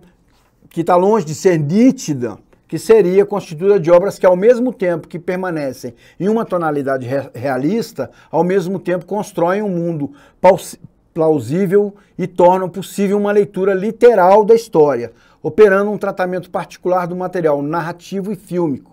Então esses filmes, por exemplo, não se preocupam com a coerência e verossimilhança, não se centram em um encadeamento pleno, motivado, contínuo de ações, de construções psicológicas dos personagens, né? Por seus desvios de uma estética plenamente realista e clássica, convidam a uma leitura simbólica. A maioria desses filmes de ação hoje, de super-heróis e tudo, cairiam num padrão desse.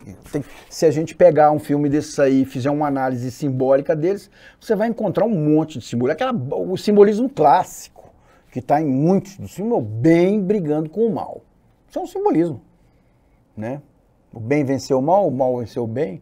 Entendeu? Quem não ficou aí, os fanáticos pelos Vingadores, sofrendo porque teve um filme que o mal venceu o bem.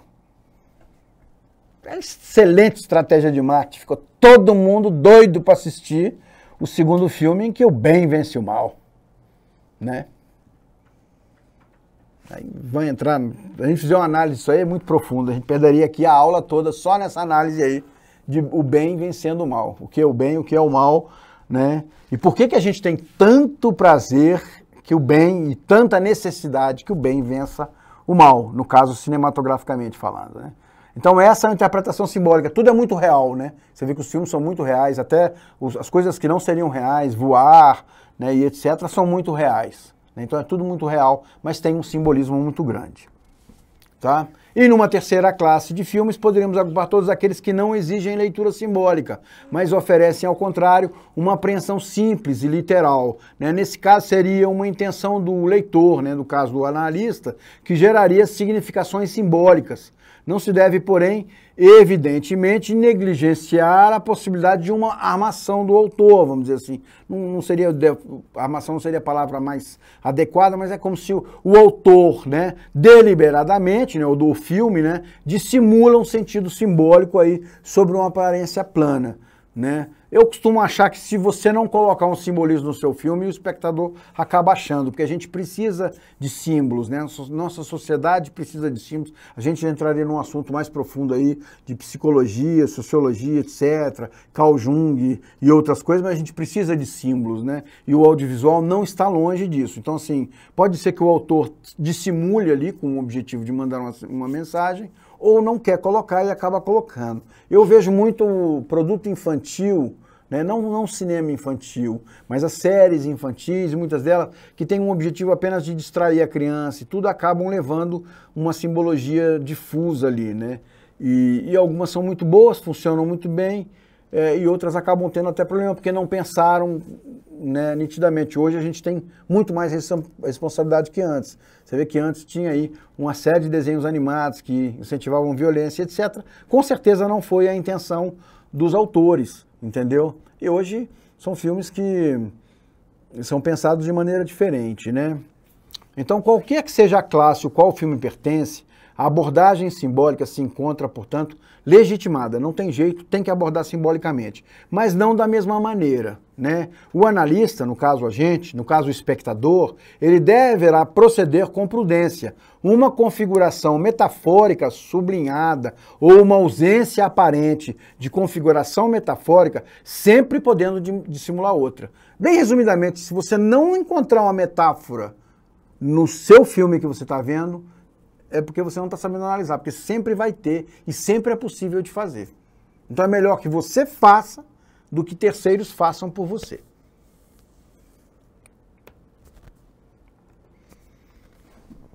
Falei bastante hoje, né? Bombardeei vocês aí. Vamos lá, vamos fazer uma revisão aqui.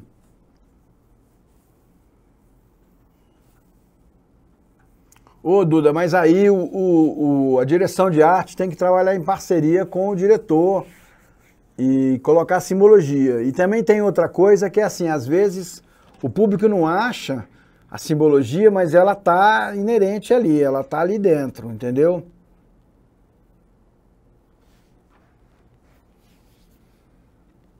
Criar símbolos novos eu acho essencial, cara.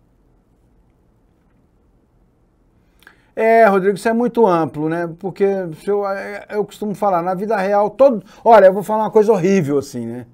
Vou falar uma coisa horrível, que a gente não quer nos filmes, é que os personagens morrem no final, não é isso? Né, Rodrigo? Só tem que na vida real todo mundo morre no final. Daqui ninguém sai vivo.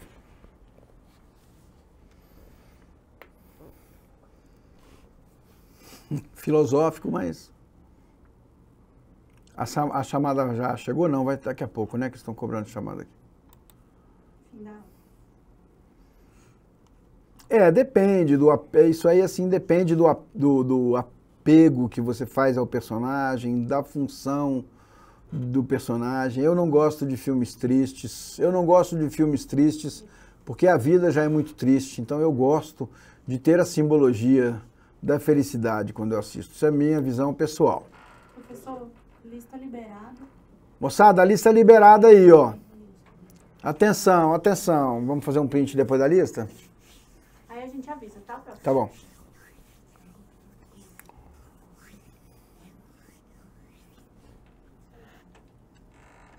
Quem já assinou precisa assinar novamente? Não. Não precisa. Giovanni, o processo de analisar documentário é muito parecido, tá? Você vai eliminar algumas coisas. A questão da análise do documentário também entra numa questão da verdade, né? Porque o documentário, a princípio, é verdade. Né? Mas aí a gente tem que... Essa questão de que não existe uma verdade, existem várias verdades, né? Porque a verdade é um ponto de vista, né? Então, mas o processo de análise é o mesmo. De você, amanhã a gente vai pegar essa parte de dividir, eu vou mostrar como analisar primeiro uma parte pequena do filme e uma parte grande. A gente ontem fez uma pequena análise, que é inclusive que me surpreendeu, né, de um plano, né, e me surpreendeu que o nego buscou bastante coisa já. Pois é, muita gente, Carolina, é igual sua amiga, não quer que a personagem morra. Eu não vou citar porque tem filmes recentes agora e vocês vão assistir, mas recentemente eu assisti e vi, eu gosto muito, gente, de assistir filme e olhar para trás um pouco quando eu vou no cinema, porque você olha a reação da plateia. Isso é muito importante, você escutar a plateia. Por isso que eu botei aquele vídeo dos Vingadores em que está aberto o áudio do público, né, com a reação das pessoas. Porque é para você ver como que as pessoas ficam. E aquilo ali é o momento da vingança, é a virada, né? Que o bem vai vencer o mal, as pessoas entram em êxtase, a plateia entra em êxtase. Eu estava comentando com uma amiga minha aqui que gosta muito da franquia do... Como é que chama a franquia? Do lobisomem do Crepúsculo. Ela gosta muito da franquia Crepúsculo e eu tive o privilégio de assistir um filme do Crepúsculo no cinema. Eu não curto a franquia, desculpa, mas eu fui assistir, e eu fui assistir no cinema. E eu fiquei impressionado com a reação da plateia, porque o pessoal primeiro conhece tão bem, eles são tão íntimos dos personagens, sei lá, já estava assistindo o terceiro ou quarto, não sei qual episódio que era, né, qual filme que era, mas a reação da plateia era maravilhosa, entendeu? Mesma coisa da reação da plateia dos Vingadores, entendeu? Então, assim, isso é cinema, né? Essa comunicação com o espectador realmente tem seu peso ali, né? Porque é uma arte de massa, para que muitas pessoas assistam, se emocionem, criem símbolos, né? E evoluam dentro das suas vidas, vamos dizer assim, né? Então tem um fator aí muito bacana nisso, né?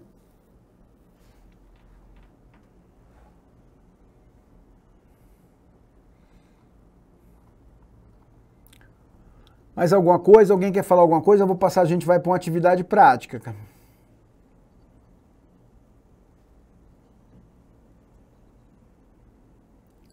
Vamos lá?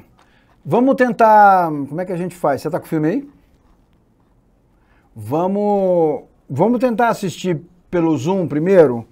É uma cena, já falamos tanto, nós vamos assistir aqui. Deixa eu botar aqui, dividir minha tela aqui.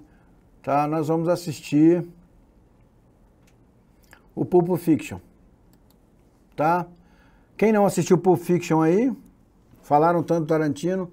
Pergunta que fica, quem não assistiu o Pulp Fiction? Não vou dar certificado para quem não assistiu o Pulp Fiction.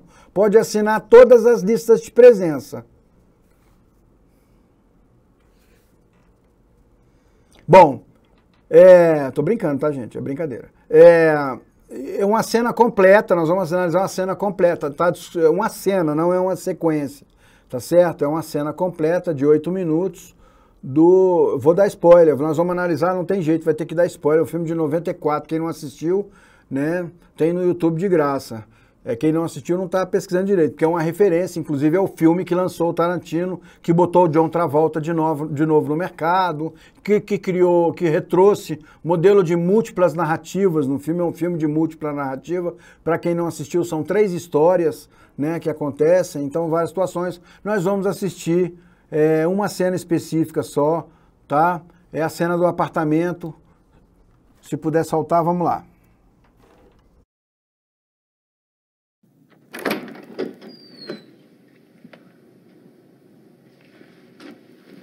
Hey, kids. How you boys doing? Hey, keep chilling.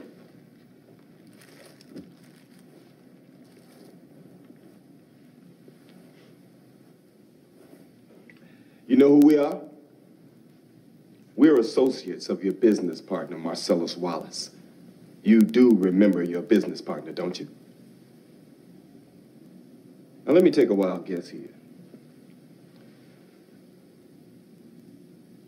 You're Brett, right? Yeah. I thought so. You remember your business partner, Marcellus Wallace, don't you, Brett? Yeah, I remember. Good. Looks like me and Vincent caught you boys at breakfast. Sorry about that. Did you have it? Hamburgers. Hamburgers! The cornerstone of any nutritious breakfast. What kind of hamburgers? Cheeseburgers. No. Where'd you get them? McDonald's, Wendy's, Jack in the Box, where? Big Kahuna Burger. Big Kahuna Burger. That's that Hawaiian burger joint. I hear they got some tasty burgers. I ain't never had one myself. How are they? They're good. You mind if I try one of yours? This is yours here, right? Pessoal, a gente vai trocar, eu vou botar legendado, tá? Fica mais fácil para entender. É muito importante entender as falas dos personagens aí nessa conversa. Tá? O diálogo é muito bom, inclusive. E eu já no final respondo você, João, que eu vi que você levantou a mão. Hey, kids. How you boys doing? Hey, keep chilling.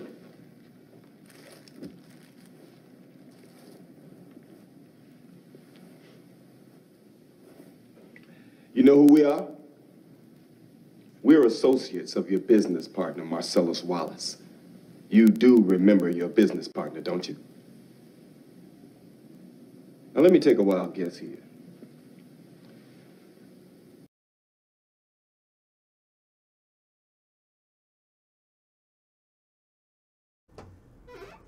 Um minutinho, a gente está ajustando aqui. É porque eu quero que seja com a legenda, tá? Em português.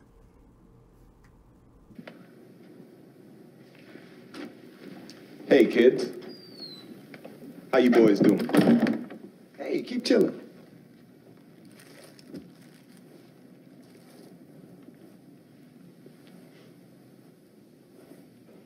You know who we are? We're associates of your business partner, Marcellus Wallace. You do remember your business partner, don't you? Now, let me take a wild guess here. You're Brett, right? Yeah. I thought so. You remember your business partner, Marcellus Wallace, don't you, Brett? Yeah, I remember. Good. Looks like me and Vincent caught you boys at breakfast. Sorry about that. What you having? Hamburgers. Hamburgers. The cornerstone of any nutritious breakfast. What kind of hamburgers? Cheeseburgers. No. Where'd you get them? McDonald's, Wendy's, Jack in the Box, where? Big Kahuna Burger. Big Kahuna Burger. That's that Hawaiian burger joint. I hear they got some tasty burgers. I ain't never had one myself. How are they? They're good. You mind if I try one of yours? This is yours here, right? Yeah.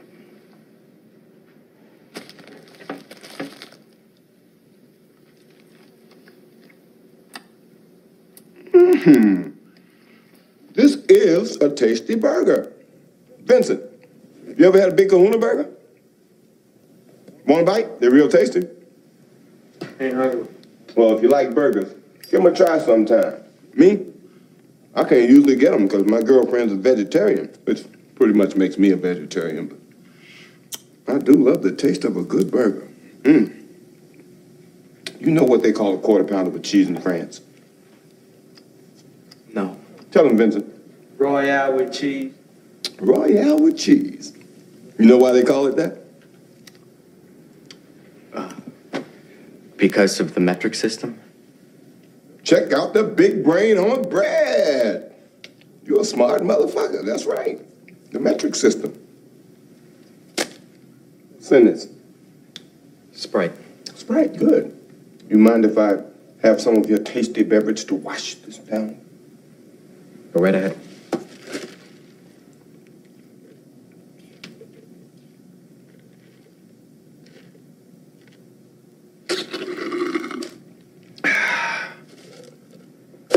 That hit the spot. You, flock of seagulls. You know why we're here? Won't you tell my man Vince here where you got your shit hid at? It's over there. I don't remember asking you a goddamn thing.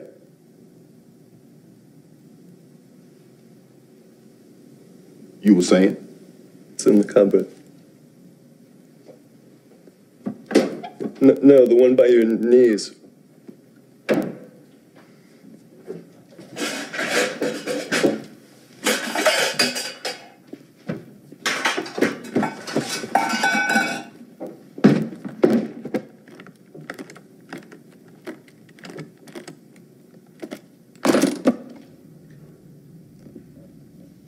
We happy?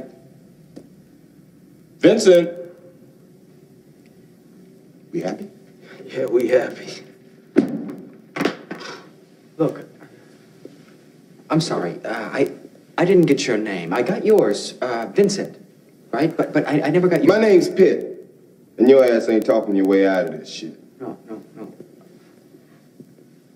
I just want you to know how...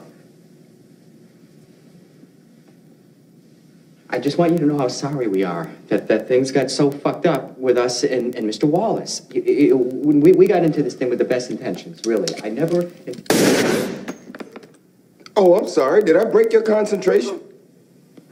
I didn't mean to do that. Please, continue. You were saying something about best intentions? What's the matter? Oh, you were finished. Oh, well, allow me to retort. What does Marcellus Wallace look like? What? What country you from? What? What ain't no country I ever heard of? They speak English in what? What? English, motherfucker! Do you speak it? Yes. Then you know what I'm saying. Yes. Describe what Marcellus Wallace looks like. What? Say what again? Say what again? I dare you. I double dare you, motherfucker. Say what one more goddamn time. He's black. Go on. He's bald. Does he look like a bitch? What? Does he look like a bitch? No! Then why you try to fuck him like a bitch, Brett? He did. Yes, you did. Yes, you did, Brett. You tried to fuck him. And Marcellus Wallace don't like to be fucked by anybody except Mrs. Wallace. You read the Bible, Brett? Yes. Well, there's this passage I got memorized. Sort of fits this occasion. Ezekiel 25:17. The path of the righteous man is beset on all sides by the inequities of the selfish and the tyranny of evil men.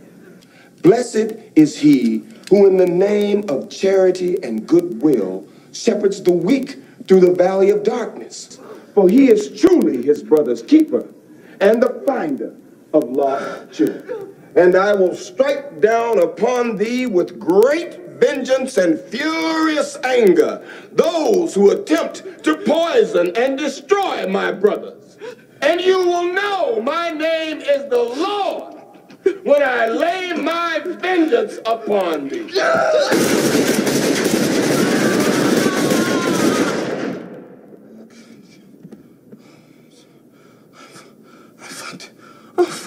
Is he a friend of yours? Oh, Vincent, Marvin, Vincent. Better tell him to shut the fuck up. He's getting on my nerves. Marvin! I'd knock that shit off if I was you.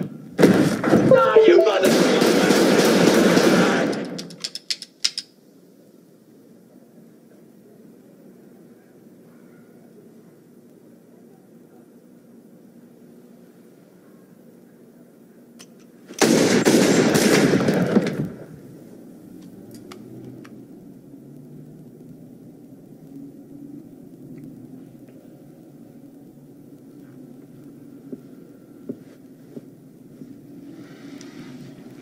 Why the fuck didn't you tell us somebody was in the bathroom?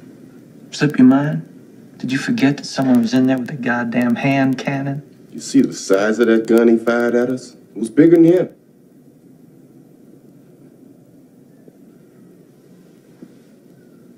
We should be fucking dead, man.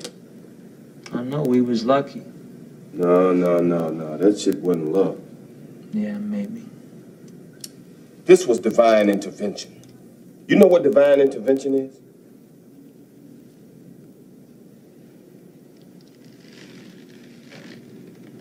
I think so. That means that God came down from heaven and stopped the bullets? That's right. That's exactly what it means. God came down from heaven and stopped these motherfucking bullets. I think it's time for us to leave, Jules. Don't do that. Don't fucking blow this shit off. What just happened here was a fucking miracle. Chill, Jules. This shit happens. Wrong. This shit doesn't just happen. Do you want to continue this theological discussion in a car or in a jailhouse with the cops? We should be fucking dead, my friend. What happened here was a miracle, and I want you to fucking acknowledge it. All right, it was a miracle. Can we go now?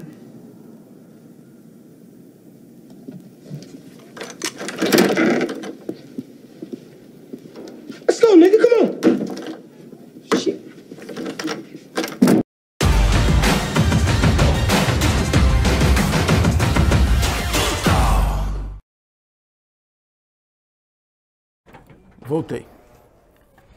Voltei. E aí, pessoal?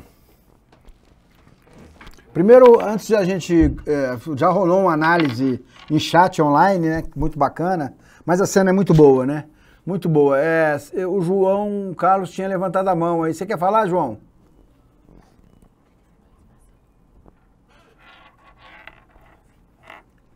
Abre o microfone do João, por favor.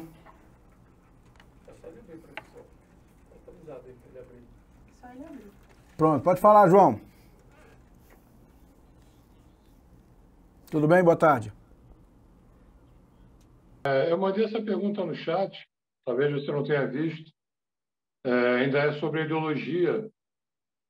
No meio acadêmico, qual é a ideologia do Pato Donald de não ter filhos, e sim sobrinhos? Porque eles são os sobrinhos e não filhos. Quer dizer, a gente imagina... Ele, inclusive, tem uma namorada, né? Mas se imagina que ele seja separado e aqueles sobrinhos tenham sido os filhos dele.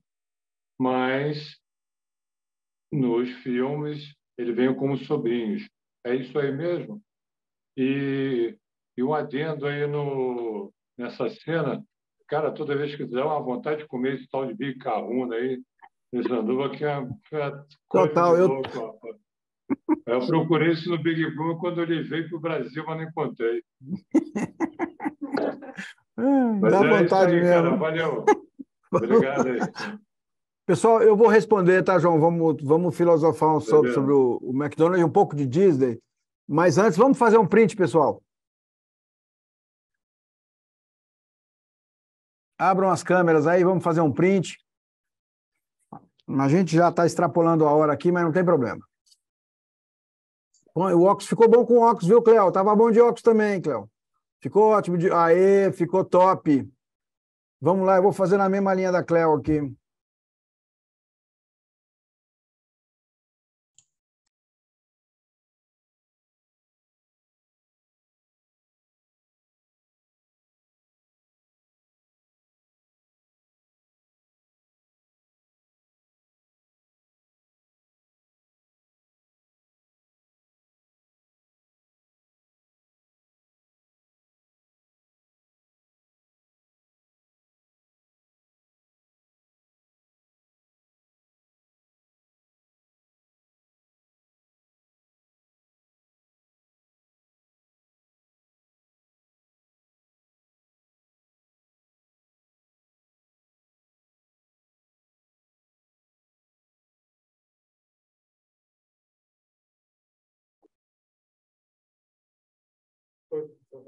Foi. Então vamos lá, João. Eu vou puxar o gancho. Eu já ouvi essa vertente aí, né? Existe uma outra linha. Academicamente, não existe uma análise específica para essa situação. Nunca, pelo menos eu nunca escutei assim. Eu tenho uma leitura, né? Eu dou aula de animação, eu sou animador e eu tenho uma leitura Disney muito cruel da Disney, assim, tá? Inclusive já falei aqui em outras aulas, né? Considero a Disney a Coca-Cola do audiovisual. Mas, falando especificamente do personagem do Tio Patinhas, ainda mais que esses personagens são muito endêmicos, né? Ele não tem filho, porque se ele tivesse filho, ele não seria rico. Pelo nível de gasto que ele teria. Opa, desculpa, deixa eu botar o som aqui. No caso, é o Pato Donald, cara. Não é o Tio Patinhas? Não, é o Pato Donald, porque ele tem 3 sobrinhos. Pois é, aí rola essa polêmica de que ele poderia ser pai dos meninos, né? Já escutei essa versão. E também já escutei aquela versão de que ele é o tio desempregado, né? O tio que não se deu bem na vida, né? Se juntou ao Pluto e resolveram ficar bebendo cerveja e outras coisas, não fizeram nada da vida, né? Ele é o típico americano comum, né? Não faz família, não constitui trabalho, não, né? Dá uma análise bem profunda aí esse personagem, cara. Para quem não assistiu o filme, a cena ela fica só na cena. Eu vou avaliar somente a cena, né? Apesar de que o Gilberto foi bem pontual aí, né? Esse filme ele ressuscitou o Tarantino. Essa é uma das histórias, que são várias histórias, então assim, não retrata o filme, mas eu gosto de botar, eu botei essa cena para a gente pensar no seguinte, que se fosse uma cena, tem várias cenas dessas em filmes, em que o bandido vai lá matar um outro bandido porque ele não cumpriu a função que ele tinha na parceria dos bandidos, vamos dizer assim, né? Então, se fosse num filme normal, entravam os 2 caras, tinha uma cena de briga lá, tiro para tudo que é lado, sangue para tudo que é lado, e acabou. Mas o Tarantino trouxe esse diálogo maravilhoso que, para mim, se ele não fez, deveria ter feito, que era pegar uma grana da hamburgueria que faz aquele hambúrguer, porque é uma publicidade violenta, né? É um marketing ali, é um merchandising do hambúrguer violento, a conversa dos 2, né? E eu gosto, porque o Gilberto disse que temos que considerar, né? É um merchandising imenso desse sanduíche, né? Que detalhe, não é nem Big Mac, nem é o seu nome do sanduíche do Burger King lá, é um outro sanduíche, né? Então, assim, nossa, é que nem alguém falou aqui, né? Foi vontade de comer esse sanduíche. E é ótimo porque é isso que você falou, cria um clima, vai criando uma tensão num assunto que não tem nada a ver, e o personagem interpreta muito bem, ele vai ficando nervoso, né? E eles vão ficando, e vai ficando esse clima, vai tensionando, e o cara vai tentar meio que pedir um perdão assim, mas ele já está condenado, vamos dizer, né? Depois tem a cena que aí cai onde eu quero tocar, que o cinema ele não é verossemelhança, né? Não precisa ser tudo real. Eu lembro quando saiu o filme, um especialista de arma fez um depoimento que era praticamente impossível aquela arma, àquela distância, o cara errar todos os tiros, tá? Mas isso é cinema, né? E aí ele traz a continuação ali do enredo, que é o que mais tira ali dentro do filme, dessa cena que leva para outra, é que eles pegam uma maleta e que fica todo mundo querendo saber o que tem dentro da maleta, e principalmente esse personagem achar que foi abençoado por Deus ali e que não morreu, né? Porque Deus dá um outro propósito para a vida dele. E aí, mas assim, até aí a gente não sabe, né, Felipe, que é ouro. A gente pode até deduzir por causa do brilho e tudo, mas a gente não sabe, né? E no caso do personagem, que eu acho que é o mais maravilhoso, o personagem muda completamente o comportamento dele porque Deus está dando uma outra, né? Podia ser uma droga dourada, Felipe, entendeu? Uma nova droga que eles estão introduzindo nos Estados Unidos que tem cor de ouro, né? Mas é isso. E voltando aqui, é uma aula de cinema, é uma cena que podia ser feita num plano sequência. E tem uma montagem excelente. Alguém falou aí, né? Cena muito bem dirigida e tudo. Eu ressalto muito a montagem dela, que é uma montagem muito boa.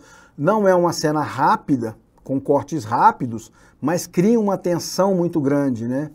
E isso é a arte que o diálogo faz e que o posicionamento da câmera faz, né? Mas é isso. Eu acho que a análise que vocês fizeram aqui é bem interessante, muito boa as observações do Gilberto aí e da Karen. Respeito, acho que ele respeita as regras do 180, viu? Não vi quebrar o eixo, não. Pois é, não vi quebrar eixo nenhum. É isso, pessoal. Vamos encerrar por hoje. Amanhã a gente vai analisar curta-metragem, a gente vai analisar um pouco de filme de publicidade, vem início e final de filmes, tá bom? Amanhã no mesmo horário, viu, gente? No mesmo horário o material vai ficar todo disponível para vocês, tá? Para todo mundo o material vai ficar disponível. Karen, teria que olhar isso, se quebra o eixo ou não. Eu não senti, mas não confesso que não dá para saber. Falou, gente. Tchau, tchau.